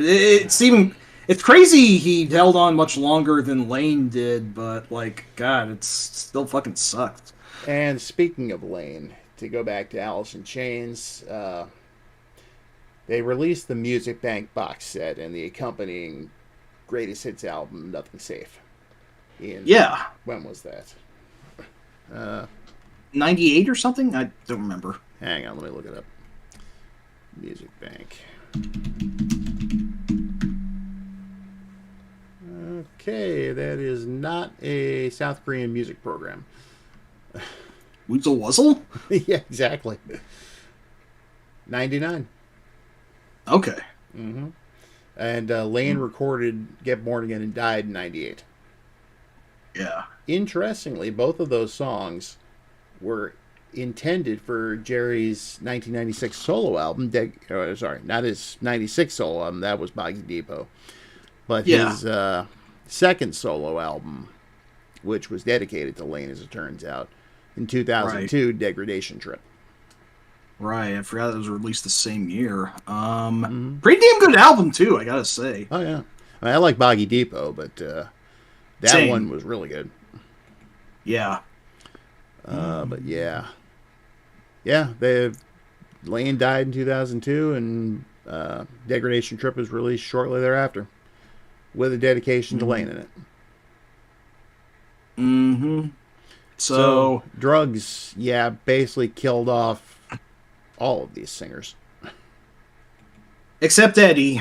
The last grunge guy. Yeah, as far as I can tell, Eddie, Stone, Jeff, Mike McCready, that was the other guy. I think they've had shifting drummers, though, but I think they actually have, I forget if it's now, but at some point they had Matt Cameron from Soundgarden. Yeah, briefly, I think so. But, yeah, Pearl Jam is at least still going. Certainly, like, their albums are certainly more underground. I've heard quite a bit of them. I can't say I remember much from their latter era, but I am still glad that they are doing what they're doing. But AIC, they released 3 albums post-Lane, but after Rainier Fog, I haven't been hearing much about them, so I don't know what's going on with that. I really hope that wasn't their last album. Yeah, I feel like we should be getting some announcement at some point, for better or worse. I hope everything's all right. Yeah. STP did briefly attempt to go forward with Chester Bennington, but then Chester committed suicide, which, goddamn. Yeah. They did find another... What? Go ahead. Keep in mind, that also led to the, pretty much as far as anyone knew, the end of Linkin Park. That's right, yeah. But then they got a new lead singer, and they're out there performing again. Yeah. The first new album they did with Jeff Gutt, it's not bad from what I remember. Definitely could do to give it more of a listen. Oh yeah, definitely. They also released another album with Gutt, Perdita, but I haven't heard that one yet. So apparently, at least that one is very different from their earlier stuff. Interesting. And of course, Dave Grohl went on to found the Foo Fighters, which have been going on for a long time now. Yep. Fortunately, Taylor Hawkins, their drummer, passed away a few years ago. I don't know what they've been doing since then. I haven't been really following the Foo Fighters very much, but they were also pretty damn big in their own right. But even though they were done by, they were formed by one of the big grunge guys, they're still considered post-grunge. What's that? They're considered post-grunge, Foo Fighters. Yeah, Foo Fighter. Yeah, they are. They would be. And I don't know what Chris Novosel's been doing since then, but I did know that he popped up, that he was interviewed in a documentary that Geddy Lee did with bassists. So Makes sense. I need to, I need to see that miniseries. That actually sounds like huge for a nerd like me of all that music I like. But there's a lot of stuff we really haven't covered tonight, like a lot of the different side projects some of these singers were involved with. Yes. And yeah, we didn't even mention Mad Season. That's right. Or Class of '99, or yeah, Temple of the Dog. Yeah, I think I mentioned them briefly in passing at the very beginning of the stream. Gotcha. But there was also Nirvana's legendary feud with Guns N' Roses. Yeah, I'm. Who didn't feud with Axl Rose at the time? That's what I want to know. Well, I remember seeing it on MTV. It was a live show, and Nirvana was playing a song, and at one point near the end, a couple things happened. For one thing, Novoselic threw his bass up in the air and tried to catch it, and it slammed him in the head. Ouch. Yeah. I think the other one was Dave Grohl actually came out to the front and started going, Axl, where are you, Axl? Dang. Yeah. But as far as the side projects and whatnot were concerned, you got everything from solo albums like Weiland's 12 Bar Blues, Jerry Cantrell albums. That's one thing Cantrell has been doing. He had another solo album come out. That's right. Shit, I haven't heard that yet. What I've heard from it has been pretty good. Cool. Lane participated in, like you said, Mad Season. He got together and formed a supergroup with some other artists called Class of '99 for the sole purpose of recording a cover of Pink Floyd's Another Brick in the Wall Part 2 for the Faculty soundtrack. You cannot get more 90s than that. You literally can't. Yeah. But all in all, it was a hell of a time to be alive, I can tell you that. Yeah, and even if I was a babby and I don't remember much from it, I am glad that I was alive during this shift for all of its ups and downs, bumpy-ass road though it was. I can at least say I technically was there for the last huge shift in rock music during the last decade when rock was the boss of music. It was good. And it was good that it was good. Yes. Good way of putting it. I don't want to dwell too much on the afterbirth of that era with like Total Request Live and all the crappy. I was hoping we wouldn't even touch on that at all. Super pop. So the ending of this has already been depressing, so let's not piss on the corpse anymore than it's been. So honestly, I just soon talk about some of the alternative bands that showed up. Yeah. Like absolutely. Belly, Juliana Hatfield 3. The Breeders, Slater Kinney. Yes. Garbage. Yes. And of course, Smashing Pumpkins, even though they've been around for probably the longest out of all the bands we mentioned. Yep. The ones we just mentioned. Yeah, exactly. Let me see. Oh, geez. There were so many of them. Portishead, Pavement, No Doubt, and so forth. In a way, I was kind of a contradiction at the time. I was seriously into the whole alternative scene after grunge died. But by the same token, I was really also into a lot of the metal that was coming out. So... yeah, like what metal? Well, we're talking like industrial metal. Right. Fear Factory, exactly. Mm-hmm. And also at the same time, I was discovering 70s rock. Excellent. You're getting education there. Oh, yeah. Those years were very, very interesting for me. And they're, if I ever tell my life story, I mean, not that I would ever do such a thing, eating candy in outer space. Buy my book. They say quickly. It is. It's part of my core experience from as a young adult. Exactly. And now this is interesting what Prime just said. Hmm.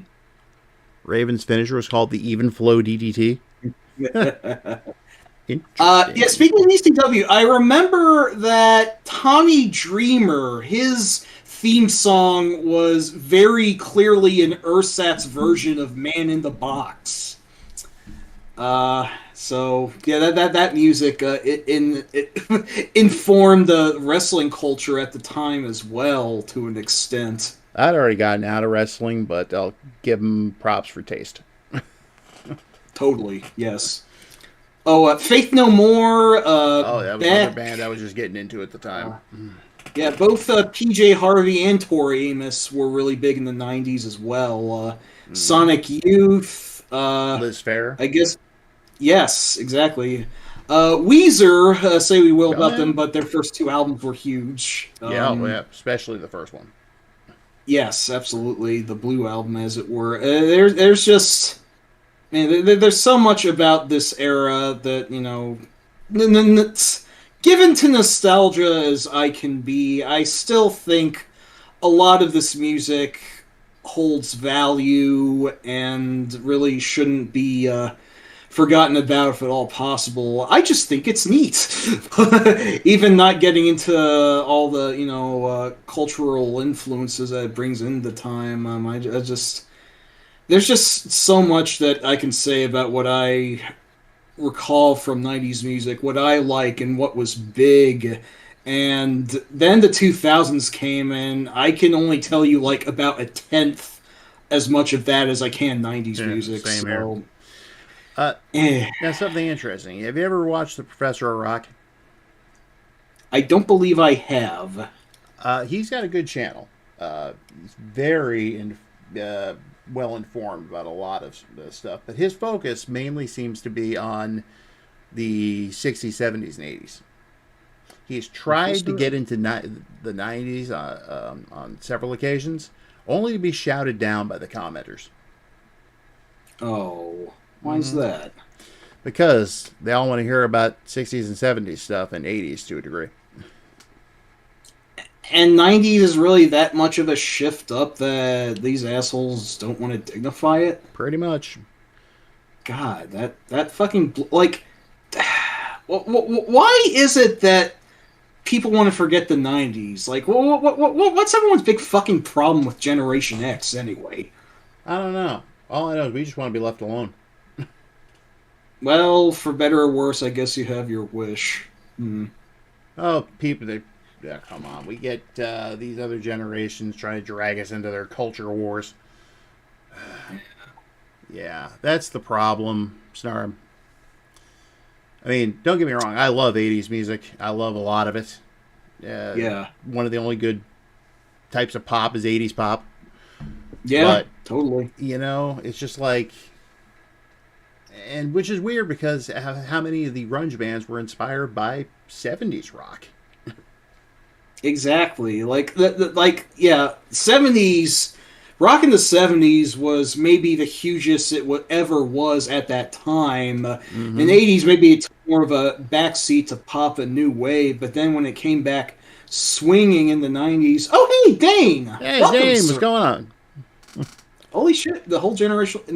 Yeah, that's a fair way of putting it. I try not to subdivide things into generations if I can help it, because that usually kind of gets into a dick jousting contest about which era was best, but...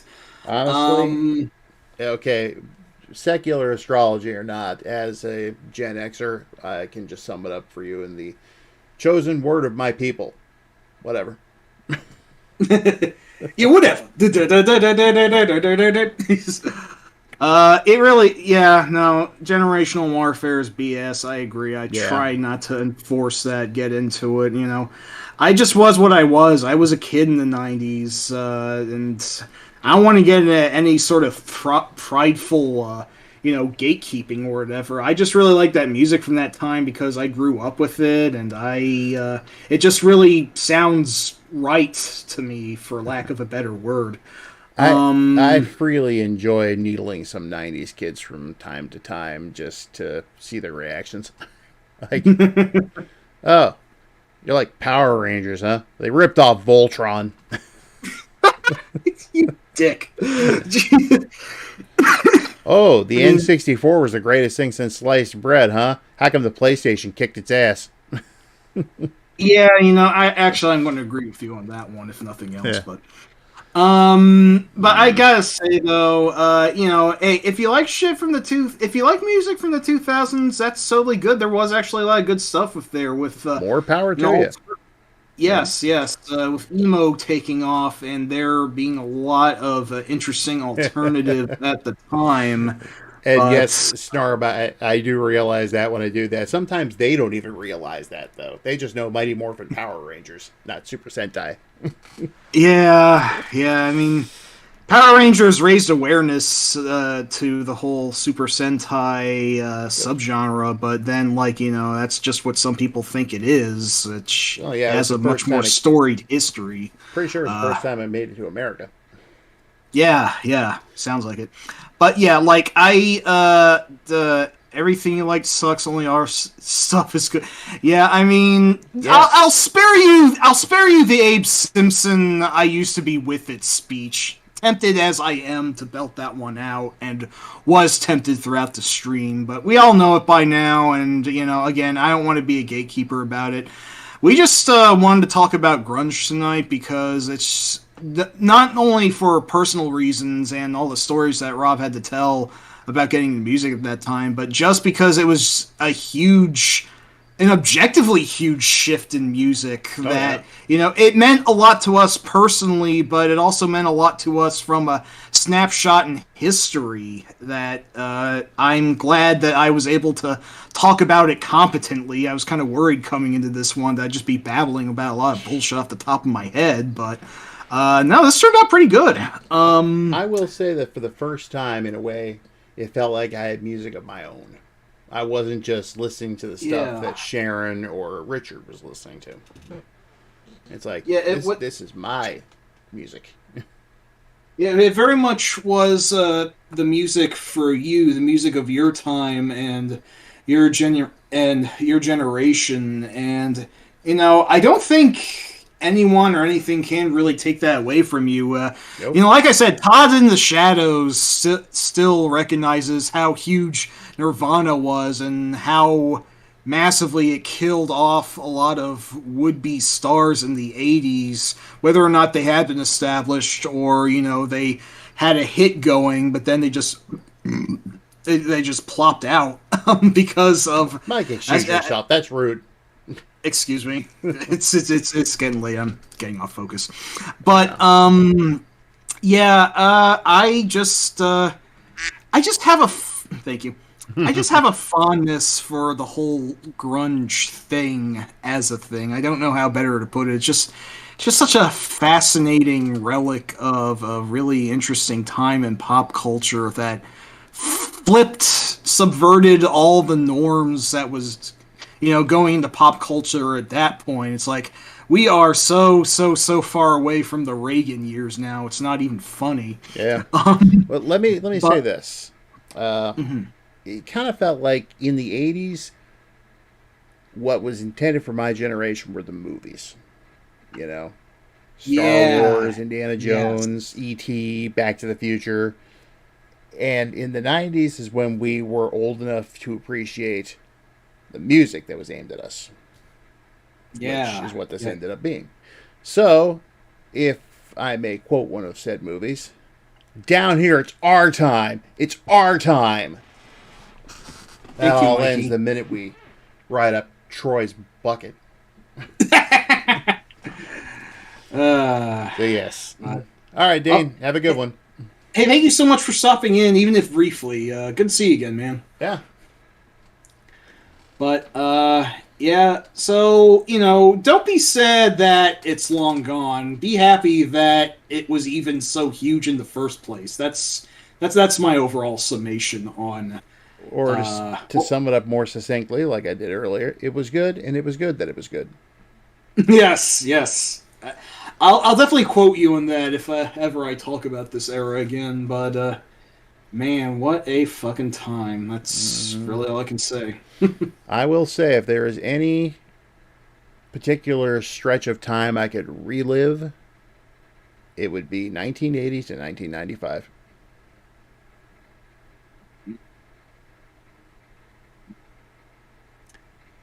You still there? Sounded like I lost you for a second.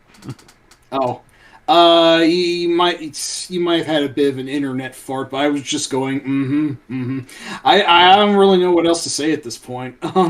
Yeah, I just want to end on a good note instead of getting into the depression with the music becoming irrelevant and all the frontmen dying and whatnot. That's not how I want to remember. They left us a legacy of great music. Absolutely, and that will never be taken away by anything. No amount of gatekeeping can sully it. It was great. It still is great, and I'm gonna go listen to some AIC after this, I suppose. You should listen to that talk show song first. Yes, absolutely. Any other recommendations you have from the era that might be lesser known, I'll gladly seek it out. Oh, sure. Look at Brad. Brad. Who would that be by? That was a Pearl Jam side project, as I recall. Ooh. Wow, I never heard of this. Yeah, look at the song 20th Century. That, I think, was the first and only big single by them. 20th Century. Gotcha. Now, so, to go ahead and close out the stream, let's talk a little bit about what's going on in the near future.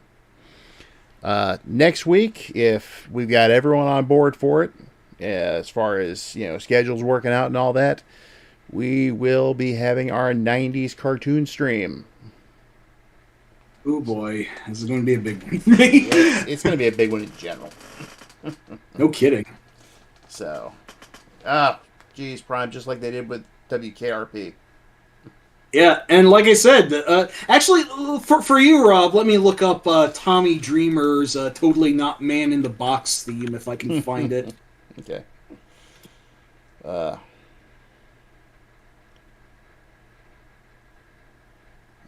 Yeah, that's what happened with WKRP with a lot of the songs. And it just ruined the whole Pink Floyd bit from Turkeys Away. What's the name of that orchestra? Pink Floyd. Is that dogs I hear? That's what I hear. Look, here's another one called Pigs on the Wing. What's that sound like? I don't do requests. Anyway, but yes, so we had that one coming up. We've got a couple more after that, and of course, once we get into October, we're going full bore into the horror streams because it's just that time of year. The most wonderful time of the year, if you ask me.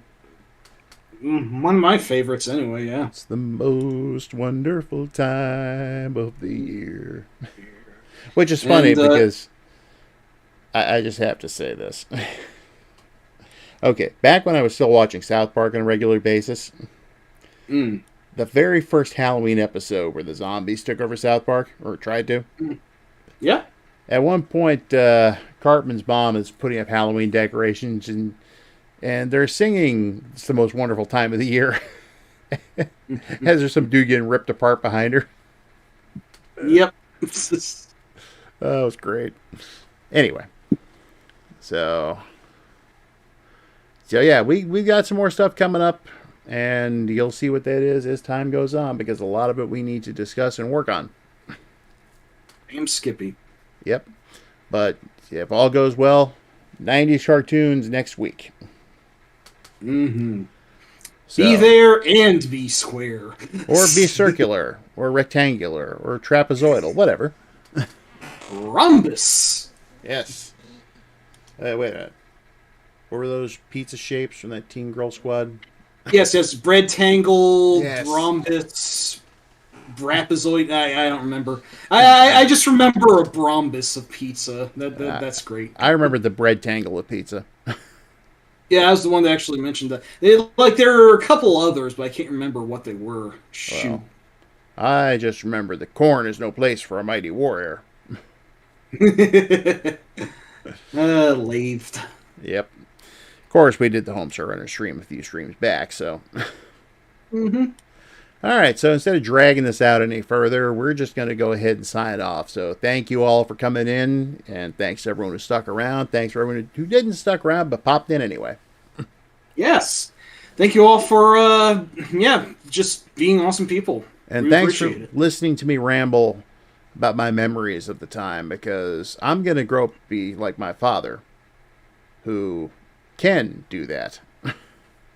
I have heard so many stories from that man about life in the 50s and about his jobs and about the time he was almost arrested because they thought he robbed a store.